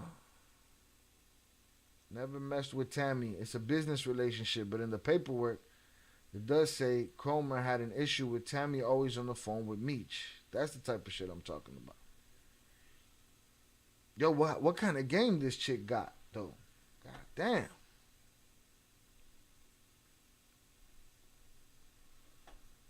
Yeah, Meech never messed with Tammy. It's a business relationship, but in the paperwork, it does say Cromer had an issue with Tammy always on the phone with Meech. On which paperwork, though? It's crazy that Magic's baby mom got locked on our case. We'd have to delve into that in more specific terms. My name is Lucy, and I have to figure out who I am. Someone who reports on BMF, but there was a massive overlooking of court hearings that were taking place in 2018, not that long ago. There's so much, and then by 2018, everyone was interested in the show, and yeah, you know. Anyway, I'll get to that in a second, but so Cuffy puts down $250,000 and actually finds some level of traction. And this had nothing to do at this point. This had nothing to do with a TV show. This was because Meech sold the rights several times. Yeah, but in this case, they're trying to get a movie, not a TV show. Was that the one that massive? And I guess, I'm indicting myself as someone who reports. You could have known this all 8 years ago. This was all in court records. And what I find most, and one of the biggest takeaways from this is that if you knew what you were looking for and you were paying attention, you could have known this all 8 years ago. This was all in court records in 2015. Well, nobody wanted to know. Right. It's the legend is, I guess, valuable to a lot of people. I talk about with guys all the time about the amount of people that have BMF tattooed on them that didn't know anybody who knew someone who knew someone who was in BMF. But there was also a massive, and I guess, I'm indicting myself as someone who reports on BMF, but there was a massive overlooking of court hearings that were taking place in 2018, not that long ago. There's so much, and then by 2018, everyone was interested in the show, and Anyway, I'll get to that in a second, but so Cuffy puts down $250,000 and actually finds some level of traction. And this had nothing to do at this point. This had nothing to do with a TV show. This was because Meech sold the rights several times. Yeah, but in this case, they're trying to get a movie, not a TV show. They're trying. Was that the one that Terrence Howard was going to be in? It might have been, but I know that it was Lionsgate Entertainment and 50 Cent, but before Lionsgate bought Stars, and before 50 Cent worked that thing for a long time. I'll give it to him. So at some point, the deal falls apart because, and this is according to Cuffy, the deal falls apart because Tammy and Demetrius aren't happy with some of the particulars, and there was a finder's fee in it, and obviously a production credit for Cuffy, but the whole thing goes up in smoke. Do you think there was like I wonder what the dynamic, because like I said, I recorded a call with Cuffy on the phone. I didn't want to use part of it because we both talked to Cuffy in 2018. He said some things that he might have, that a federal prosecutor might have held against him. I'll just say that. So, so I didn't use it. But Cuffy's a guy who's been convicted twice. Salute to our prophet for that. You know, for not, Vlad would have put that shit out. Adam 22 would have put that shit out. And if he got convicted, that's on him. You know, salute to our prophet for not putting out something that he thought might get somebody in some shit. Let him go talk that shit somewhere else. I don't want no parts of it. Now running his own big organization, very intelligent guy, strong personality. You know, I can imagine him not wanting to, or in the dynamic between him and Meech, of it not being like, oh, Big Meech is the, you know, let me couch out at him. He's older than Big Meech. Yeah, so like, I bet there was a personality conflict. Well, no, the reason I say that is when Deani Gatling met Demetrius in 1990, I believe that Cuffy Gatling was moving at a bigger level at that point than Demetrius was. At least according to what the federal government indicted him for in 1993, it looks like he was moving some major weight. Not to say Demetrius wasn't, but this also coincides timeline wise with at least Tammy's cooperation. So what we know for sure is that at some point in 2009, all right, Tammy is opened as a DEA informant. So this is after she got the power of attorney and all of that, right? Is that what he's saying? That she got she got all the power of attorney and all that in 08, and then boom, in 09, Tammy is opened as a DEA informant. None other than Jack Harvey. 2009. So this is early. When did they get sentenced? 2007? Seven. So Anybody within 2 years of them actually going to prison, Tammy Collins, and she knows everybody because she knew Blue before they went in, and she knows Meech definitely by 09. No shit. By that point, she's been running point for Meech for 2-3 years.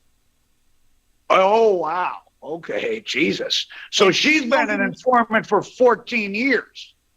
No, she was an informant for 8 years. No, but that was 14 years ago. I'm saying it's 2023. Yeah. 09. Jeez. She's opened as an informant in 09. Again, I was still making rap videos. Let's not understate the fact of who opened her. People that know the BMF story. The same guy that oversaw the BMF case. Yeah, Jack Harvey was the Elliot Ness to Demetrius's Al Capone. I mean, Jack Harvey was the DEA's number one. Was he the one that was discredited, or he retired? No. I'm going to tell the story of what happened. Yeah. Jack. Shout out to Scott. I'm going to tell the story. Harvey opens her as an informant. And again, this is a big deal because Jack Harvey is the number one DEA agent when it comes to BMF. And we're not positive what Demetrius knows or what he doesn't know. But we do know that when she eventually has to go under oath and take the stand, Tammy Collins admits under oath that the reason that she agreed to start cooperating with Jack Harvey was to get Demetrius a sentence reduction. Oh. She is so not. That's on the record. That's on the record. You know, according to her own admission under oath, she agreed to take the stand. But we do not positive what Demetrius knows or EMF, and we're not positive what Demetrius knows or what he doesn't know.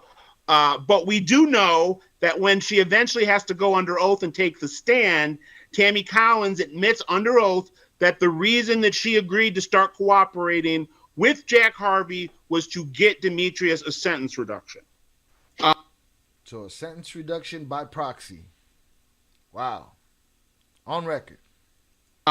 She is so not. That's on the record. That's on the record, you know, according to her own admission under oath. And at this point, she's not.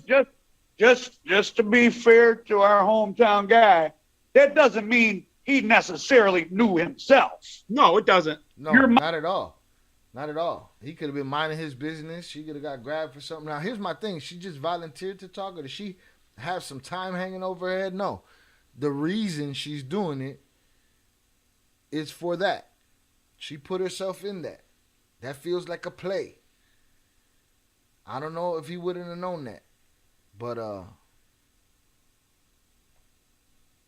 it's a lot. Mom could want to get you out of prison and go down early. Just to be fair to our hometown guy, that doesn't mean he necessarily knew himself. No, it doesn't. Your mom could want to get you out of prison and go down to Oak Park Police and tell them stuff, and you have no knowledge. Right. Okay. And we should be clear that she was not getting paid in 2009. For the first 2 years of her informant status, when she's being operated by Jack Harvey, wow, she is not a paid informant. And what is the first time she sets something up? She sets up a big money laundering case that ensnared a guy. I think his name was Terry White. His last name was White. It was an and these were guys out of Atlanta? I'm not sure. I can go look through the paperwork. I didn't recognize the guy. I put the guy through some searches, and I couldn't find any big connections from him. That doesn't mean they don't exist. So we don't know that they were connected to right. I don't know. Meech didn't necessarily put her on them or anything. Right. We don't know. Yeah. She could have just wanted or knew whatever they are, or just she wanted them out to make a movie and did this on her own. Maybe. Okay. So in 2011, Jack Harvey retires. And when you're being operated by a federal agent that retires, you get, just like you would get transferred in a job where you go from one department to another department, Tammy, as a confidential informant, is transferred from Jack Harvey to another agent named Fred Swoop. And does anybody know if the audio of her on the phone with Meech is out there? Does anybody know if that's out there? Let me know in the chat if you know if that's out there. The audio of her talking to Meech and her telling Meech that she got outed. And at this point, again, we don't know who was telling who to do what, but we know that at this time, in between 2009 and 2012, this is when Demetrius introduces Gatling to Fidel Suarez, using Tammy as the introduction point. So he says to Tammy, go bring Fidel to St. Louis and introduce Fidel to Cuffy. She went there for a weekend. They went out to dinner, all three of them, and they're crazy, boy. As who told her to do it, Jack or the new guy? This is when Demetrius introduces Gatling to Fidel Suarez, using Tammy as the introduction point. So he says to Tammy, go bring Fidel to St. Louis and introduce Fidel to Cuffy. She went there for a weekend. They went out to dinner, all three of them, and they're kind of off and running in a wholesale cocaine conspiracy. At one point in time, did they do any deals that the feds didn't know about? I don't know. I know that there is one, and this is the stuff where I guess how would we know that? Here's my question: why is he telling her to go connect him with so and so if that's not a play? You know what I'm saying?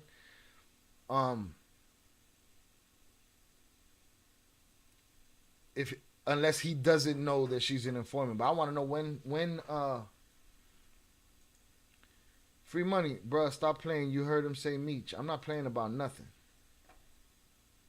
You know what I'm saying? I didn't hear. I'm looking at you yapping in the chat. I'm watching the numbers. I'm watching and sometimes I have to go back. Right?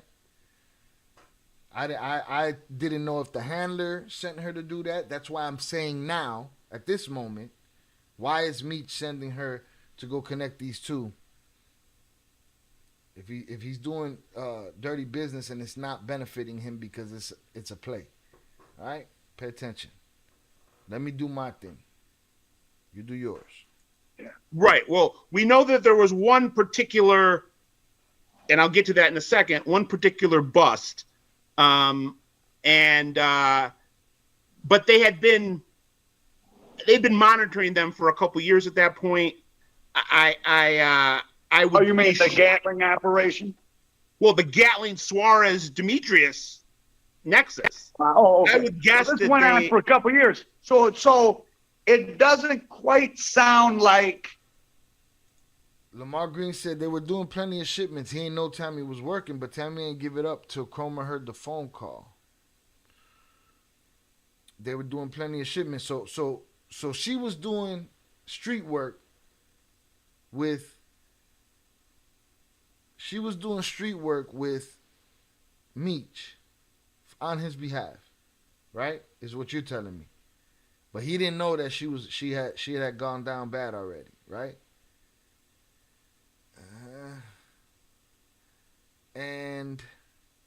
But Tammy ain't give it up till Cromer heard the phone call. This shit's not sounding good. You know, Demetrius and Tammy said, hey, set him up with Suarez. They were doing stuff. So maybe, see, this is what informants do. This is why people have a problem with informants. They might be telling the police some stuff, and they might be doing other things that the police don't know about. So it almost sounds like Tammy was trying to set up was setting up other people. Right. And actually doing a criminal conspiracy with Gatling and Flannery and Suarez. Well, Cuffy insists that Demetrius knew that Tammy was cooperating when she introduced Suarez to him. He says, I wouldn't have messed with Suarez if Demetrius didn't tell me to mess with Suarez and didn't tell me that everything was on the up and up. Again, take that for what it's worth. Well, right there now, here we have the dilemma. What Cuffy is saying in public is is snitching, I guess, right? No, yeah. But I guess if you got snitch, see, that's where regular people, you're sitting in a prison cell doing 30 years, like all these rules that people think exist. But here's where it starts to get, it was shady. Now it gets like, the thunderstorm, tornado, typhoon of shade now descends. And that's when Tammy trades up and goes from Fred Swoop as her direct contact in the DEA till... And wait, did Fidel Suarez beat another case during this time? Yeah. Okay, so... Yeah, this sounds like classic. There's a lot of questions of there's all these cases being made. Yeah. That's why.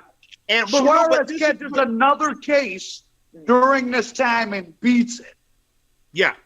And Tammy begins a romantic relationship with Keith Cromer, who's not a street agent. He is the head of the office.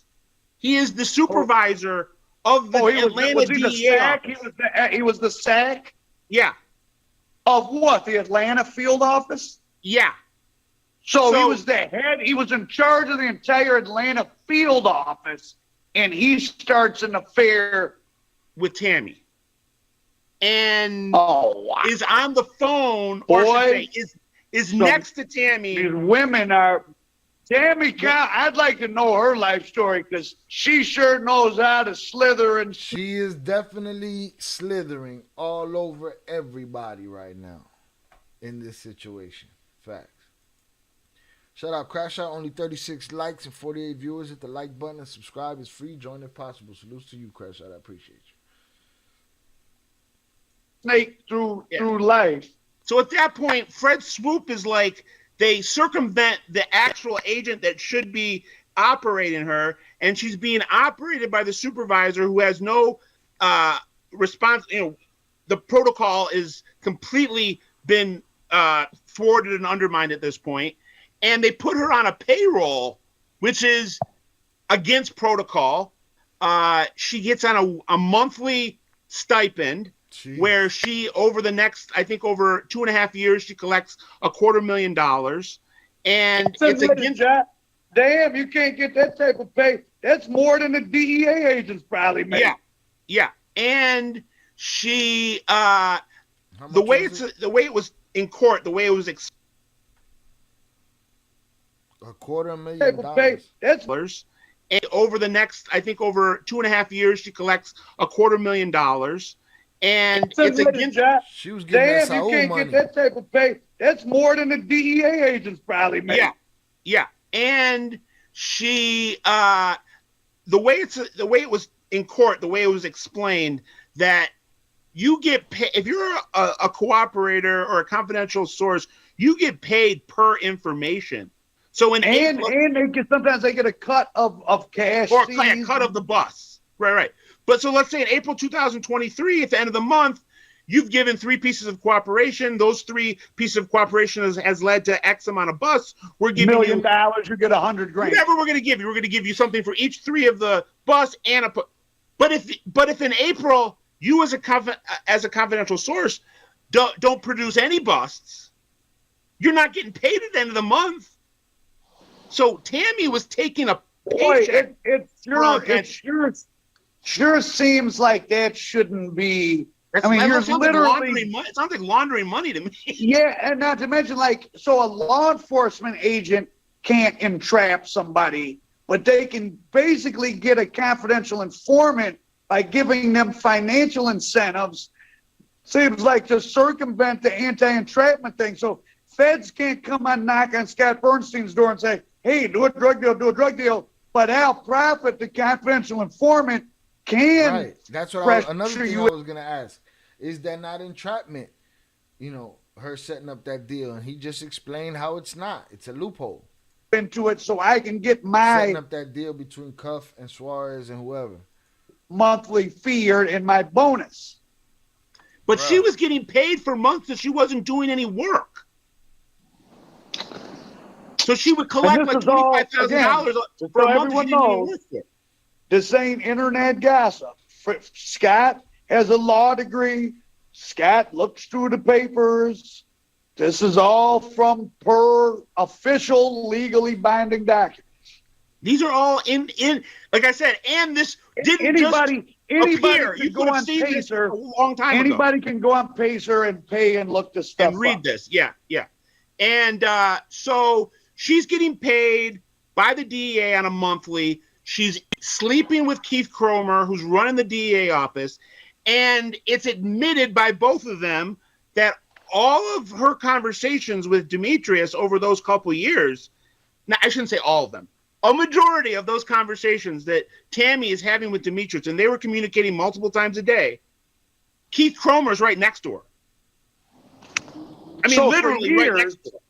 That for years, the head of the Atlanta field office. Quadruple agent and shit. Talk about sleeping with the enemy. Shit.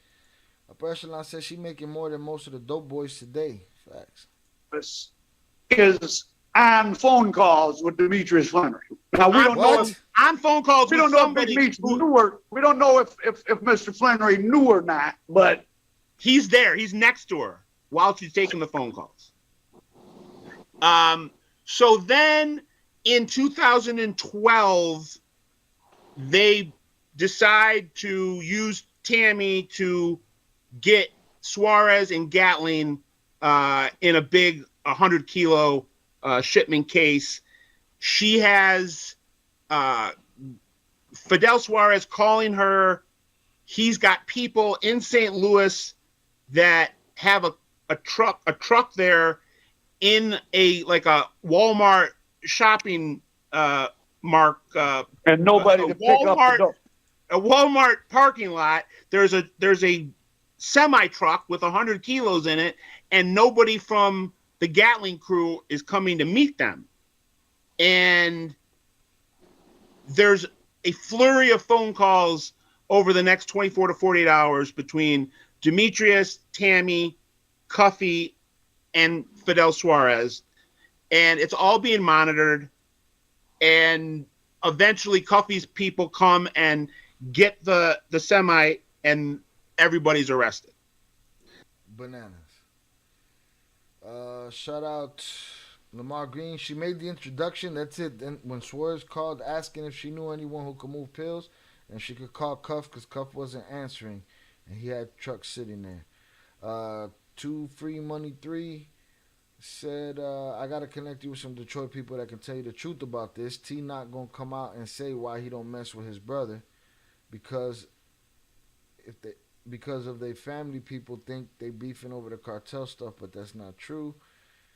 They made up after he took them 3 M's from him. Crash Out said, only 36 likes.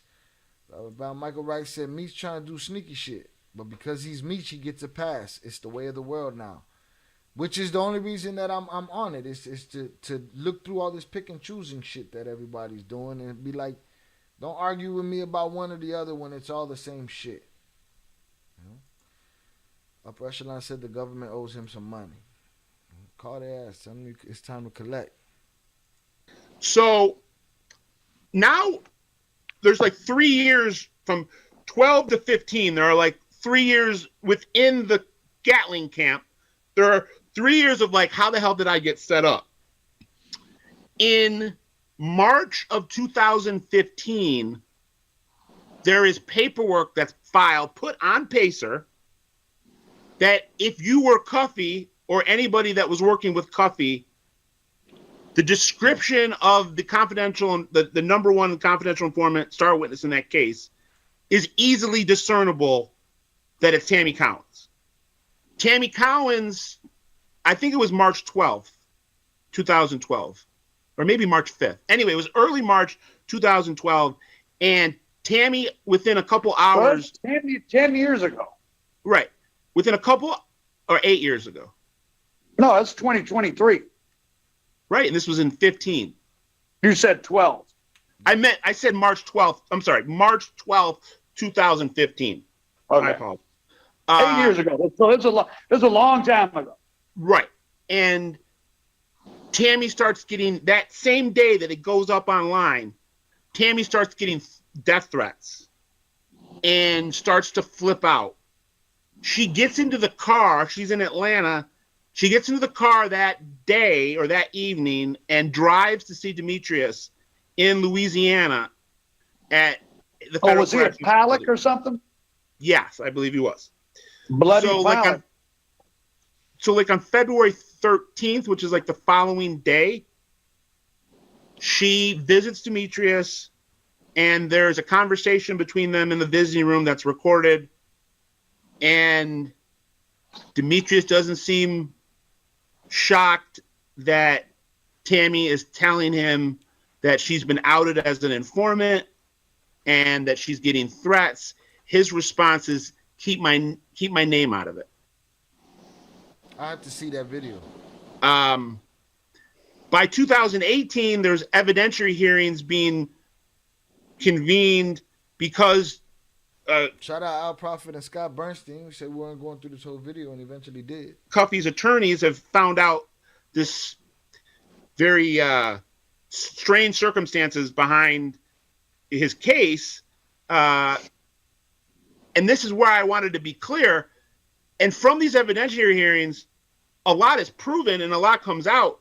But one of the things that happens is, like I said, 90% of that evidence is thrown out of court because it was illegally because he was having an affair.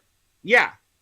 So, boy, I wonder, she sounds like such a savvy operator that I wouldn't be surprised if she did that.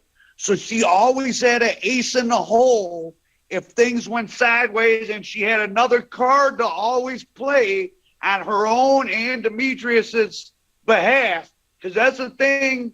Listen, I've heard people tell stories about having their girl on the outs, seek out prosecutors, get into affairs years later and use it to blackmail their man out of prison. Like, I've heard of that. And if you hear, you know. And at the evidentiary hearing, Cromer got on the stand and said under oath that he had a conversation with Demetrius about cooperation in the Gatling case, and Demetrius was worried about his name being in the paperwork. This is a conversation with Cromer, evidently. Wanted to have some assurances that he would get credit and a possible time slice. And Cromer told Demetrius, I will be able to, this is all under oath by Cromer, I will be able to keep your name out of the paperwork if Cuffy does not go to trial. And Cuffy, we have so much evidence on him right now, he's not going to go to trial. So you have nothing to be worried about. And did Cuffy go to trial? No, he pled. And he actually got a decent deal for 2 murders and a big drug trafficking. How much time did he get? A big drug trafficking? He got 27 years. I mean, it's not great. Wouldn't it be crazy if you could create voiceovers that sound like a raspy old man? A young teenage girl. Ideal.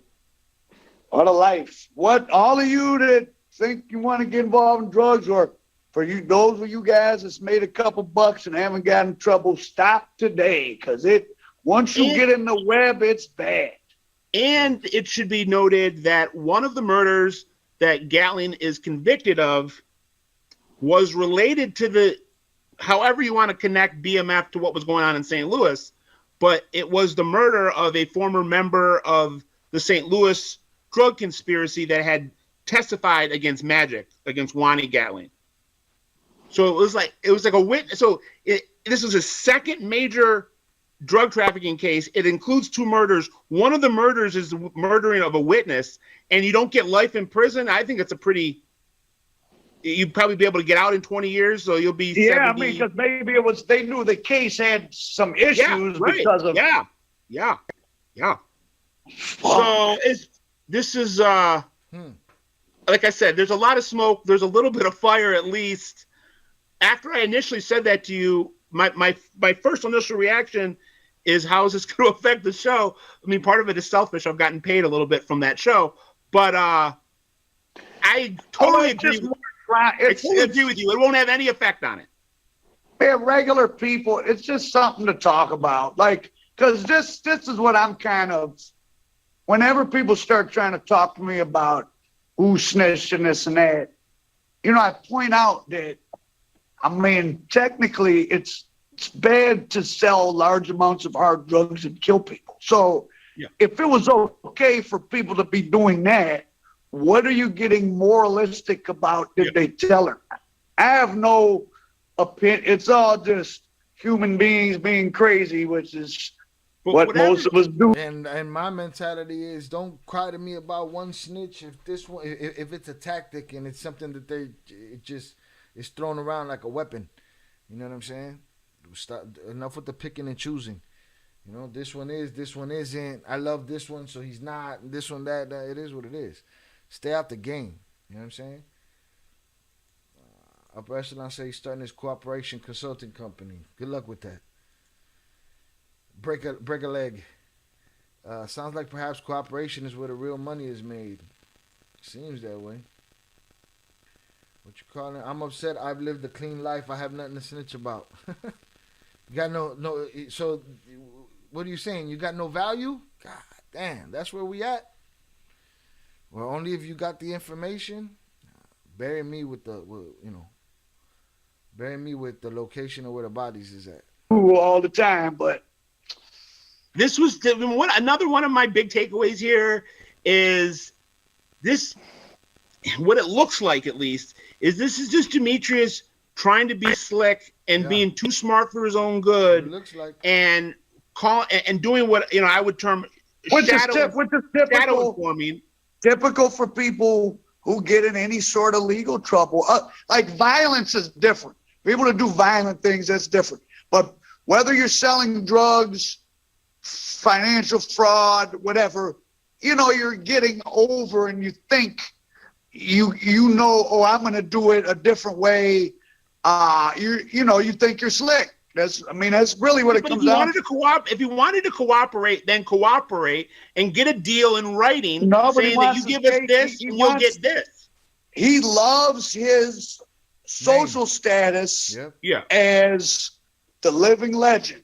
But you're gonna stake that. You're gonna stake everything. You're gonna put all your chips in the middle of the table on some woman that you barely know. He seems to have done that, and he seems to have done that, and as long as his name ain't on no paperwork, according to him, he can reason with himself and have plausible deniability to the court of public opinion, I guess. For whatever that's worth. Michael Rice said, "Man, what that DEA agent said under oath is the icing on the cake. Y'all could just end the show. Salutes." I profit streaming from a potato. Upper echelon, get homie a Nokia. Salutes. By the way, we should mention is a executive producer of the BM. He loves his social status as the living legend. But you're gonna stake that. You're gonna stake everything. You're gonna put all your chips in the middle of the table on some woman that you barely know, who, by the way, we should mention is a executive producer of the BMF show. Oh yeah, she's getting paid right now. Well, but you gotta remember, when you're involved in drugs at that level, you're meeting some Mexican. Whether he did it, whether he got her to do it or she did it on her own, in whatever mystical world you think that's believable. Either way, she got the keys to the castle, man. Period. So far, she's in the winning lane. Only bad thing that has happened to her, she got outed. Now what's gonna happen? Who tells you a name? You don't even know if it's his name. And watch your mouth, upper echelon. Somebody gonna have to put this guy in the bathroom. All right, don't put that smut on my name. I'll give you a complimentary consultation. I'm straight. Can't nobody consult me at my age and experience. I'm all right. Thank you for the offer. Salutes. You're supposed to. I'll make it my business to pay it forward and try to teach these shorties to stay out of this godforsaken game. Salutes. Go to a parking lot with $1 million in a week. Like it's a gamble. It's selling drugs is a casino. It's a casino anyway.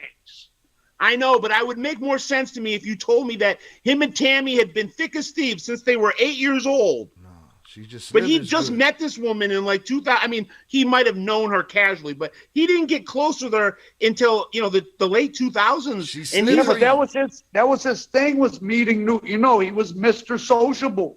Yeah.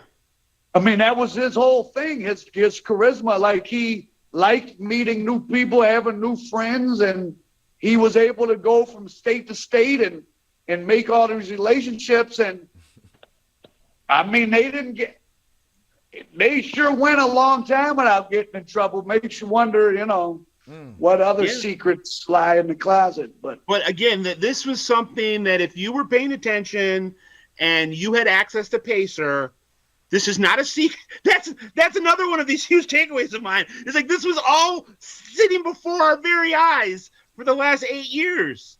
Do you think Mr. Curtis knew about this? 50 cents for the. No, I know who you're talking about. I think 50 cents. John Tishai, you need somebody to go on a bathroom break? Not yet, man. I'll let you know when it's time to send them to the bathroom. I'm almost certain. In fact, I'll say I am very certain he knew about it way before the rest of us. Yeah, because lawyer people, listen, when you're... And here's the thing, 50 don't give a shit. 50's just like what people would say about Meech and old girl. Kenny Anderson just subscribed on YouTube. Shout out Kenny Anderson for the subscription. Appreciate you.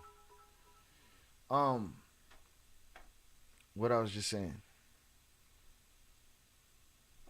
I forgot that that sub distraction. Playing on that. If you tuned in or in a game, find another way. Go to school, get your trade. Only place the game leaves. Only place the game leaves is a graveyard or penitentiary. Facts. Salutes, Rilo.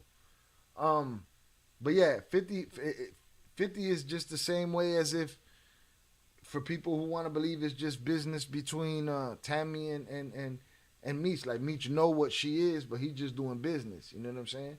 Same with 50. I'm sure 50's under the thought that if I can't do business with dudes that have done this shit, then, you know, who am I do business with? Because they seem to be in a lot of places.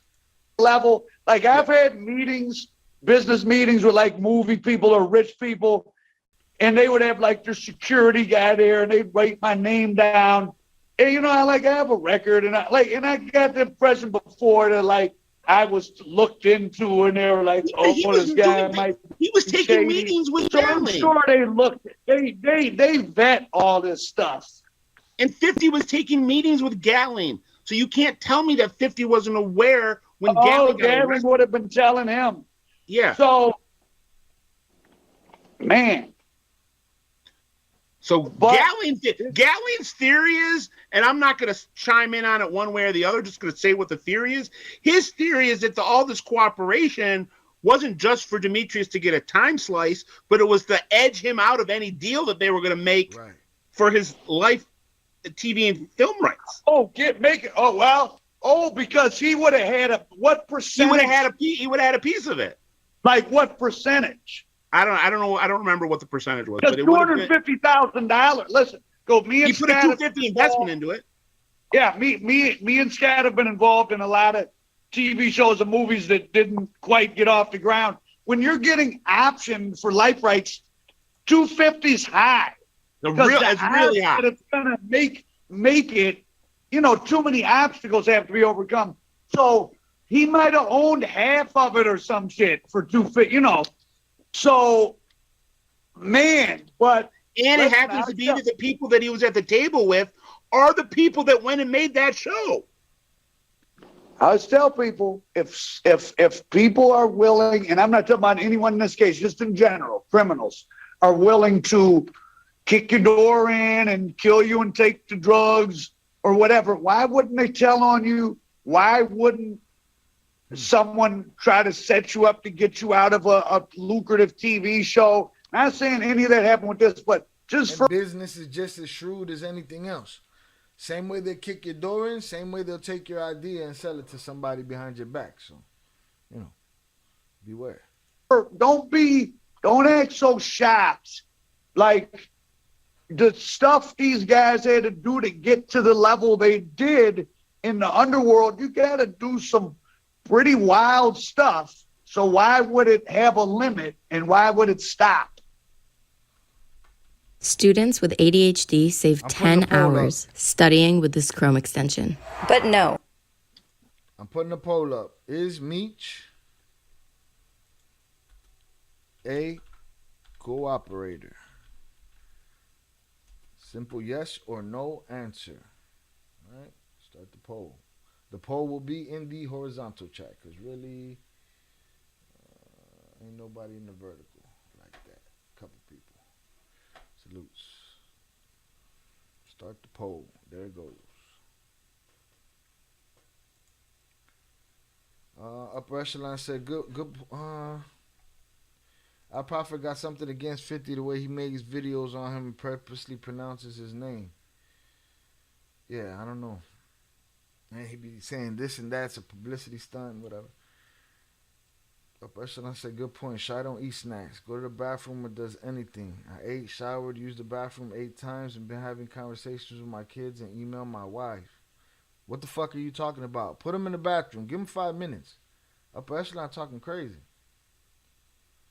No, I've been sitting here entertaining you while you do all those things. Upper Echelon. You getting a little loose with it. Alright? Why you mad? That's not the question because technically he's not. Now, we ain't got to that. We up here at your smart shit. Shy don't eat snacks, go to the bathroom, or do anything. I ate, showered, so I'm dirty now? used the bathroom 8 times, you might want to see a doctor about that shit. And been having conversation with my kids. We know who got the brains in that conversation. I'm going to still read his shit, even though we gave him 5 minutes. Jonathan hit him in the head with 5 minutes. And email my wife. Good. Salutes.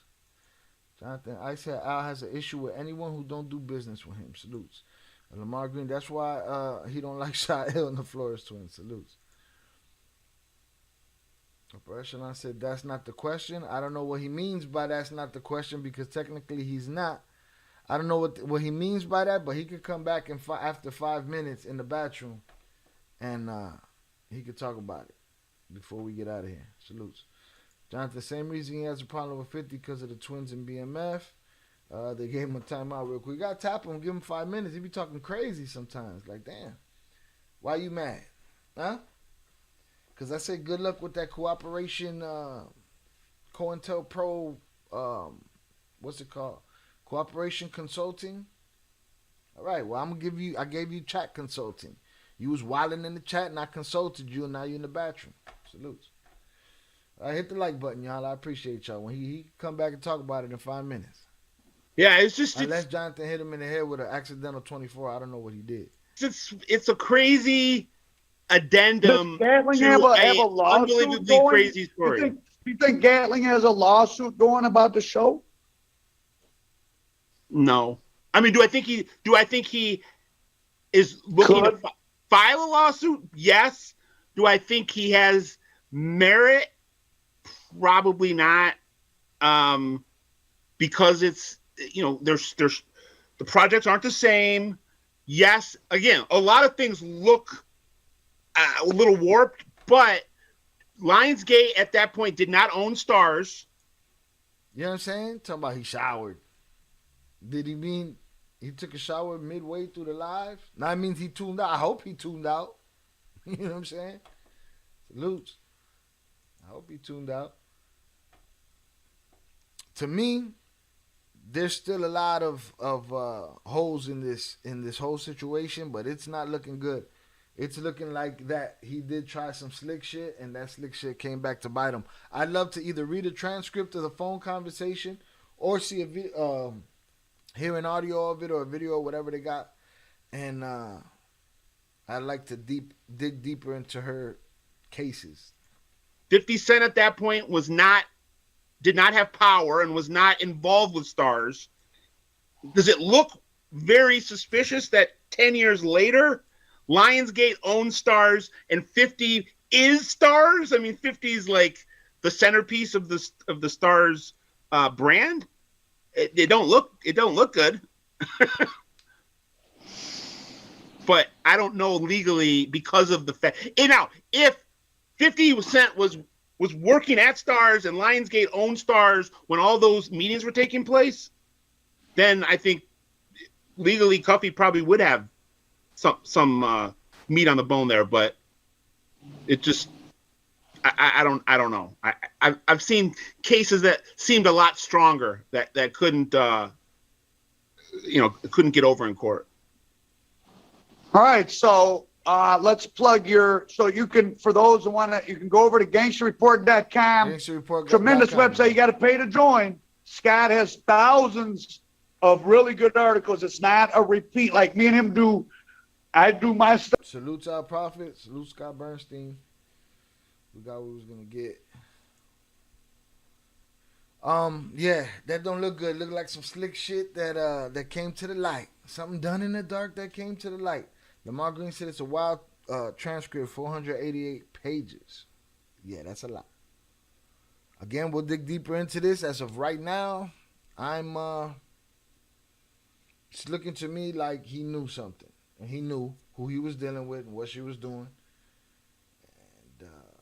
And that right there I wouldn't doubt that he was, in cahoots working with her to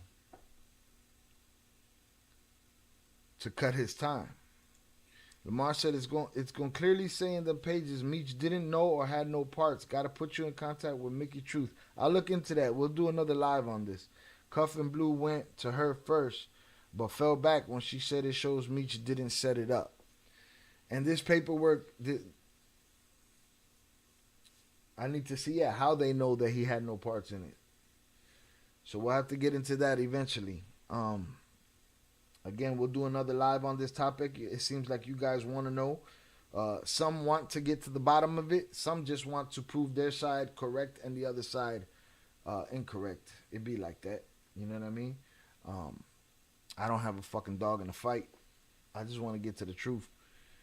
But if I'm looking at what I'm looking at earlier, I wasn't convinced with the Blue Da Vinci stuff. I wasn't convinced with the cuff stuff solely. Listening to this guy break down things in a kind of a concise chronological order as much as he could while being talked to with the with the signal going off and stuff like that. But it's looking more from that from what he was saying, like Meech knew what was going on and was, because they say, oh, we don't know who sent or who gave the word to do this, that, or the other, and it's like some of that stuff is looking like Meech did it. All right, so I'm leaning to where he tried to do some slick shit and it came to the light, and now we have to do a PR campaign so that he's not looked at the way people don't want him to be looked at, and it just be like that. That's where we at in the world. But I'm not above getting new information and having my mind changed. You know what I'm saying? Anybody know what anyone know what cartel Fidel Suarez worked for? Upper echelons back from the bathroom. He said, bro, Tammy testified in court. She testified in court that she did it to cut his time. Right? But the people's argument, the court of public opinion, or not so public, the people that are on the Meech side of things are saying he didn't know. He didn't know that she was doing that shit. So I'm speaking on their behalf. Why would she lie? She'd get a charge. I don't know. It's a lot of questions. Why would she lie? Why would she lie about what? She said she was doing it to cut his time. She didn't say he told her to do it to cut his time. Is what they're arguing. Am I wrong? Lamar Green, tell me I'm wrong. It's the argument is that Meech didn't know that Tammy was cooperating. She never said Meech told her, and she said he didn't know. There we go. That's the argument, upper echelon. So that's why I would like to hear the conversation when she told him she was outed. You know what I'm saying? Upper echelon, slow your exclamation points. I mean, he didn't say the guy was a cartel member. He said who was he working for? Now that could mean he was working for plenty of them, multiple. But did he have a connection to somebody? Why you mad, bro? This guy's mad today, man. The Q&A, the quality control upset this guy. Upper echelon said, I will. You will what? What are we talking about? What did I say that you will? But yeah, so that's the argument. The argument is that she did that shit on her own and he didn't have no knowledge of it. That's what he wants everybody to believe. That's what we're here to see about. That's why we've been here for 3 hours, going on 3 hours. Salutes. Meech got a way out. Right, just denying. I guess. Got it. They mentioned Cartel here and there. Yeah, they mentioned it all over the place. It wasn't an outrageous question. Salutes, Eddie. Be surprised if I got a gift. I got a stripper for my B-day, but some time off. That's like heaven sent. See, now you're talking in parables again, dog. We got to read between your lines here. Be surprised if I got a gift. I got a stripper for my birthday, but some time off. Be surprised if I got a gift or a stripper for my birthday, but some time off. Oh, like she was gonna give him this huge gift. Especially, here's another thing that on that side, especially when she already got control and the keys to the dynasty. Right. I'm not arguing that it doesn't seem absurd that she would do it on her own and just, that's love, and then them not have a romantic relationship. But then again, he gave her the keys to everything. He gave her the keys to everything. You just give that shit to anybody? Shout out Eddie Jimenez. My fault for listening. Salutes. Yeah, while you was listening, he was in the shower and eating snacks and shit. Lamar Green said all the Mexican plugs Meech had was connected to Sinaloa. Well, Green Eyes and Daniel Corral were. Salutes. But yeah, it does seem outrageous that she would do that on her own. But even if he had her do it, what is the leverage? The leverage is, shit, you want the keys to the palace? You need to do this for me. She made a lot of money. It's every person in prison who would want time off. My wife asked me to help come home every day. That's every person in prison who would want time off. My wife asked me to help come home every day. Yeah, well, old girl got the keys to the castle, and she said it under oath that she did it to cut his time. But the other side is going to say he didn't know. Jonathan said, didn't 50 say something about Tekashi in his Angie Martinez interview where he said something Lucius or something? What? Something Lucius? You talking about Lucian Grange? I don't know. Jonathan, you're going to have to clarify. But yeah, he did say something about Tekashi and why he didn't mess with him. But again, everybody's going to pick and choose. Peter said, my bad, Shy. I've been in and out because I'm out here running around, but I can get you Cuffy daughter. And honestly, she speaks sincerely from the heart, how hurt and her family are. But I'd expect her too. And again, she's, like Jay would say about some cartel person, she's his daughter. You know what I'm saying? And she's going to have her side of the story. And she's going to have her, her alliances. I'm not against speaking to her. I'm just saying that out loud, just so you know where my mind be at. Yeah, she already had the keys to the kingdom, and has facts and paperwork. So those, not everyone who can get 100 bics is part of the cartel. Okay. Yeah, maybe he was. They keep throwing that in there everywhere they talk about him. They throwing it in there. He Mexican. His name Suarez, dog. He's a cartel kingpin. It just be like that.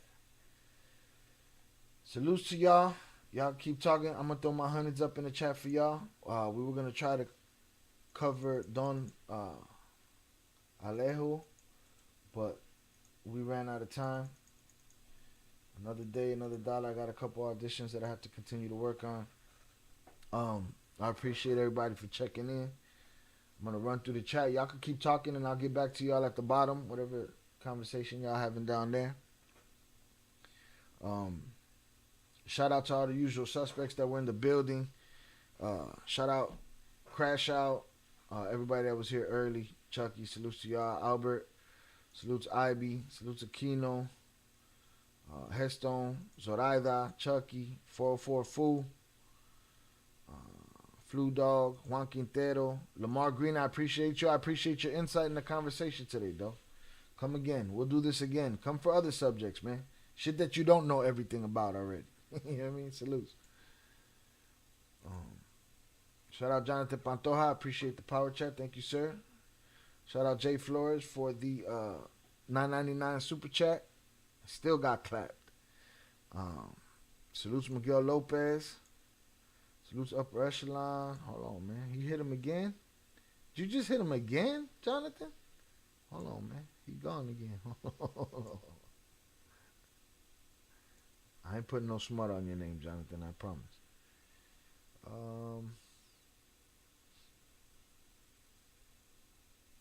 Let's see. Shout out Peter. Appreciate you coming through. Common Sense, I appreciate your input. Salutes. Sheldon, appreciate you. Nate, Money, Go Bucks.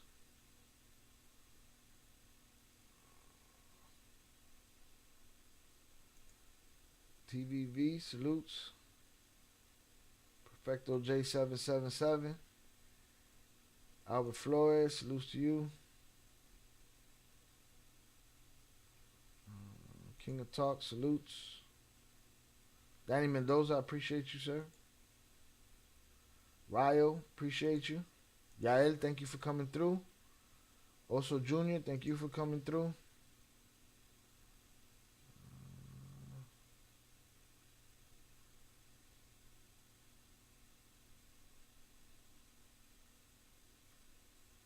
Everybody bounced already. Shout out Oso, I appreciate you. I'm going to have to stop shouting people out, and I'm going to start ending the lives abruptly. I'm warning you guys now, because that helps. Because people falling away right now, leaving. Pop you out the algorithm. Shout out to Free Money 3. Salutes to you. Appreciate your input. Make sure y'all join the Discord. Shout out Michael R. Wright. Appreciate you. I think Jonathan hit him again. Hit him in the head again. Shout out Peter for the $9.99 super chat. Let me get down to it, and I'll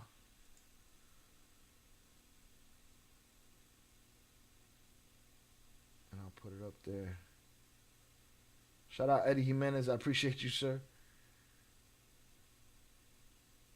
Let's see. All right, upper echelon's not clapped down here. Good. All right, here we go.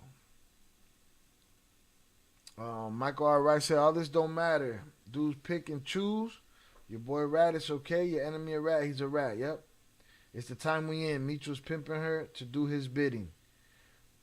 Yeah. And he got caught, though, with his hands in the cookie jar. He gonna have to stand on it. Peter said, Lamar said they keep going up from the 32-page motion. Salutes. I be in here all the time in the bushes. Salutes to you, Lamar. I appreciate you. Make sure you hit the like button from the bushes, all right? Y'all have a good night. I don't know when I'm going to see y'all again, but I will see you. Mr. Eddie Jimenez, great live. I appreciate you, sir. Thank you. Jonathan said, salutes Thanos. I appreciate you and everything you do. Salutes to the chat and Il Cartel members. Upper echelon, let's get it popping in the Discord for the after party. Salutes. Jay said, good boxing fight tomorrow. Virgil Ortiz. Salutes, Jay. Crash out. Peter was the first one with a wrench, Jonathan. Technically, no. I think it might have been Chucky. Chucky might have been first. Peter might have been second. I would have liked what Peter said until I finished reading his effed up energy. What Peter do now?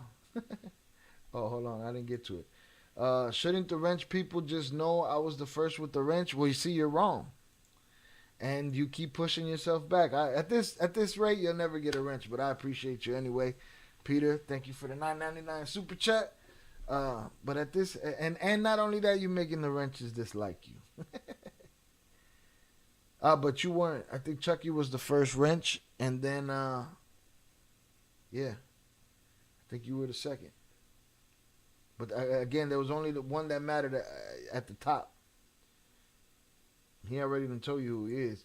I don't care if it's my own brother. If you talk to the police, you a rat. All right, that's cool. Don't put yourself in that position. What's this poll looking like? The poll is looking like an overwhelming 84% that Meech is the cooperator. All right. Salutes Rylos and the Cash App. Appreciate you, sir.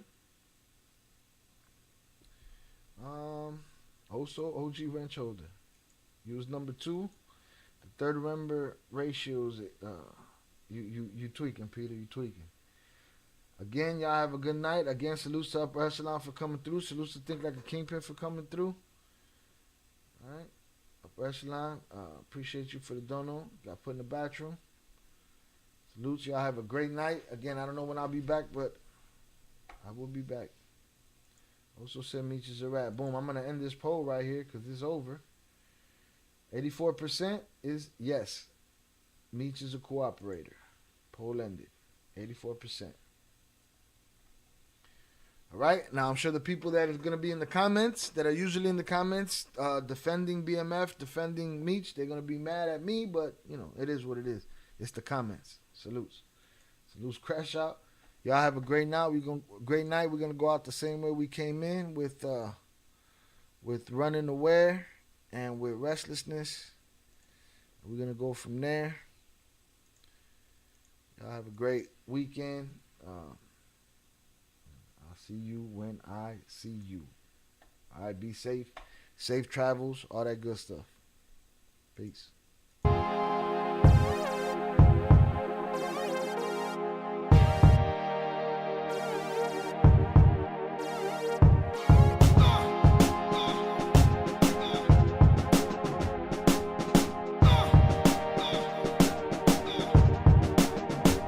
Running away, no one is there, no one to save us, nothing to spare. How can I change what? We landed here, it's not the same sons, this is despair. One of us came up, none of us cared. They want to change up, life isn't fair. It's how we made, huh? Now you aware. It's why you fear us, this why you scared. They over the hilltop, I see them right there. They'll wait for the kill shot, they'll sit and they'll stare.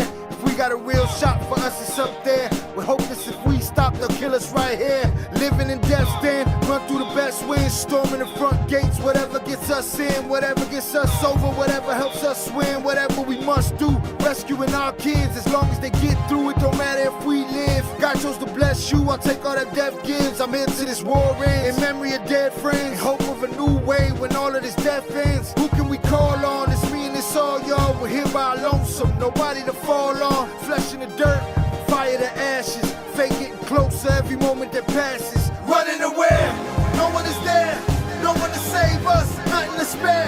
How can I change what? We landed here, it's not the same sons, this is despair. One of us came up, none of us cared. They want to change up, life isn't fair. It's how we made, huh? Now you aware. It's why you fear us, this why you scared. Show me a safe place, does it exist? It must be a wasteland where nobody lives, that nobody knows of, where nobody's been. Where we at is warfare, every kind you can get. What you can't get is real love and fucking respect. Set up for failure, a life of neglect. If none of us stand up, we'll live with regrets. If we rise, we might die, I call that a good death. What would I live for if I am oppressed? How can I raise up with the world on my chest? Who's gonna save us if you and I rest? They shoot us in cold blood when under arrest. Lock us in cold cells, consider it home now. Cut off from emotion, our feelings are stoned now. Our buildings are blown out, the madness is so loud. It's dark and there's no sound, we gotta go now. Running away, no one is there, no one to save us, nothing to spare. How can I change what? We landed here, it's not the same sons, this is despair. One of us came up, none of us cared.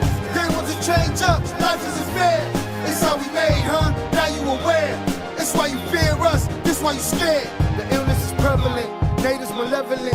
Hunger, starvation now, no hope for a heaven sent. Kiss the babies goodbye, say I love you to wives. Grab your weapons, get your steps in, we gon' ride when it rise. The sun mean what when it's blinding your eyes? Put the wind to your back, leave them facing the sky. Put the pain in the dirt, raise your bloody fist high. Use your brain, do the work, strategize and survive. The rush of the dust up, the thrill of the gun bust. The satisfaction of our reaction when there's no one to help us. The spoils of war, the hunger for more. The passion of how we smash it, what we hate through the floor. The rage, the loneliness of dead on the page. To cleanse this land, gotta burn more than just sage.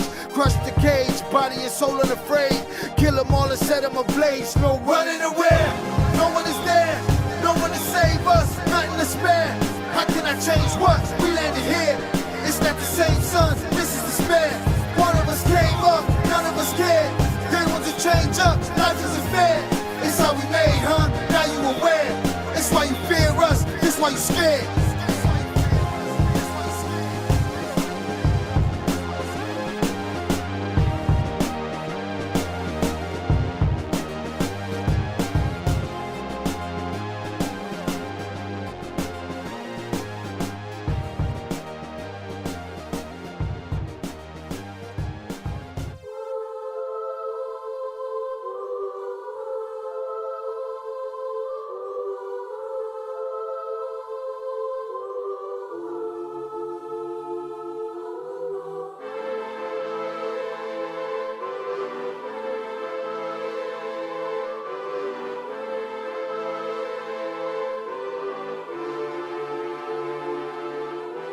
Hanging from a thread till you dead, cause your partner put a price on your head. Cause your chick was laying up in his bed, she getting details, spilling every word that that you said. She working retail, thirsty bitch just trying to get ahead. If history tell us anything, y'all both end up dead. It's just a street tale of fable, some shit someone said. Sit at the table and hope there's more to offer than bread. Pulled out the cradle, first steps you getting chased by a fed. No head starts, just body parts and lead sparks. Old religion, brand new hate and weak hearts. Oligarchs, krakens, dragons, you see sharks. Imagine you could manage to maneuver the deep part. You a savage, you can have it, just show all your teeth sharp. If you could grab it, you could stab it, just aim for the bleeding heart. The ones that show compassion, the soldier that seeks art. Does the artist that wage war take over or take part? Taking a knee, thinking no one faithful is me. I'm good people in bad lands, no evil live within me. I mind mine, I'll survive, find this lands for the free. If I'm mistaken, I'm forsaken, no one rescuing me. Residual effects, stray bullets through familiar necks. For any number of infractions that I deem disrespect. Your beliefs, you deserve better, but we both in the shit. You just haven't come to grips with it yet. Fight or flight, and they ain't really nowhere to go. If your back is against the wall and you ain't throwing no blows, you gon' crumble in the rubble, become blood in the snow. If you a victim, they collect them, grab the body and go. Dig them and ditch them, total disregard for the soul. Gas them and lit them, watch the flesh burn in the glow. Where we live and catch a shivering, it's a hell you don't know.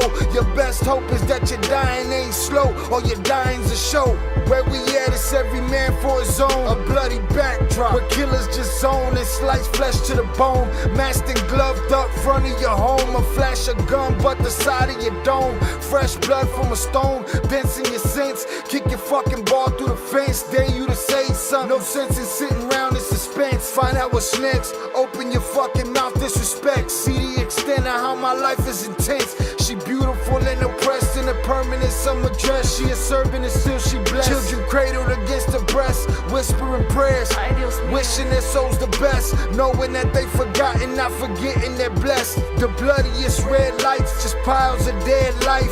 Something must be broken, the glyphs wasn't read right. You think them Bible papers was shed light? Yeah, right. Burn after reading, tell the preacher I'm leaving.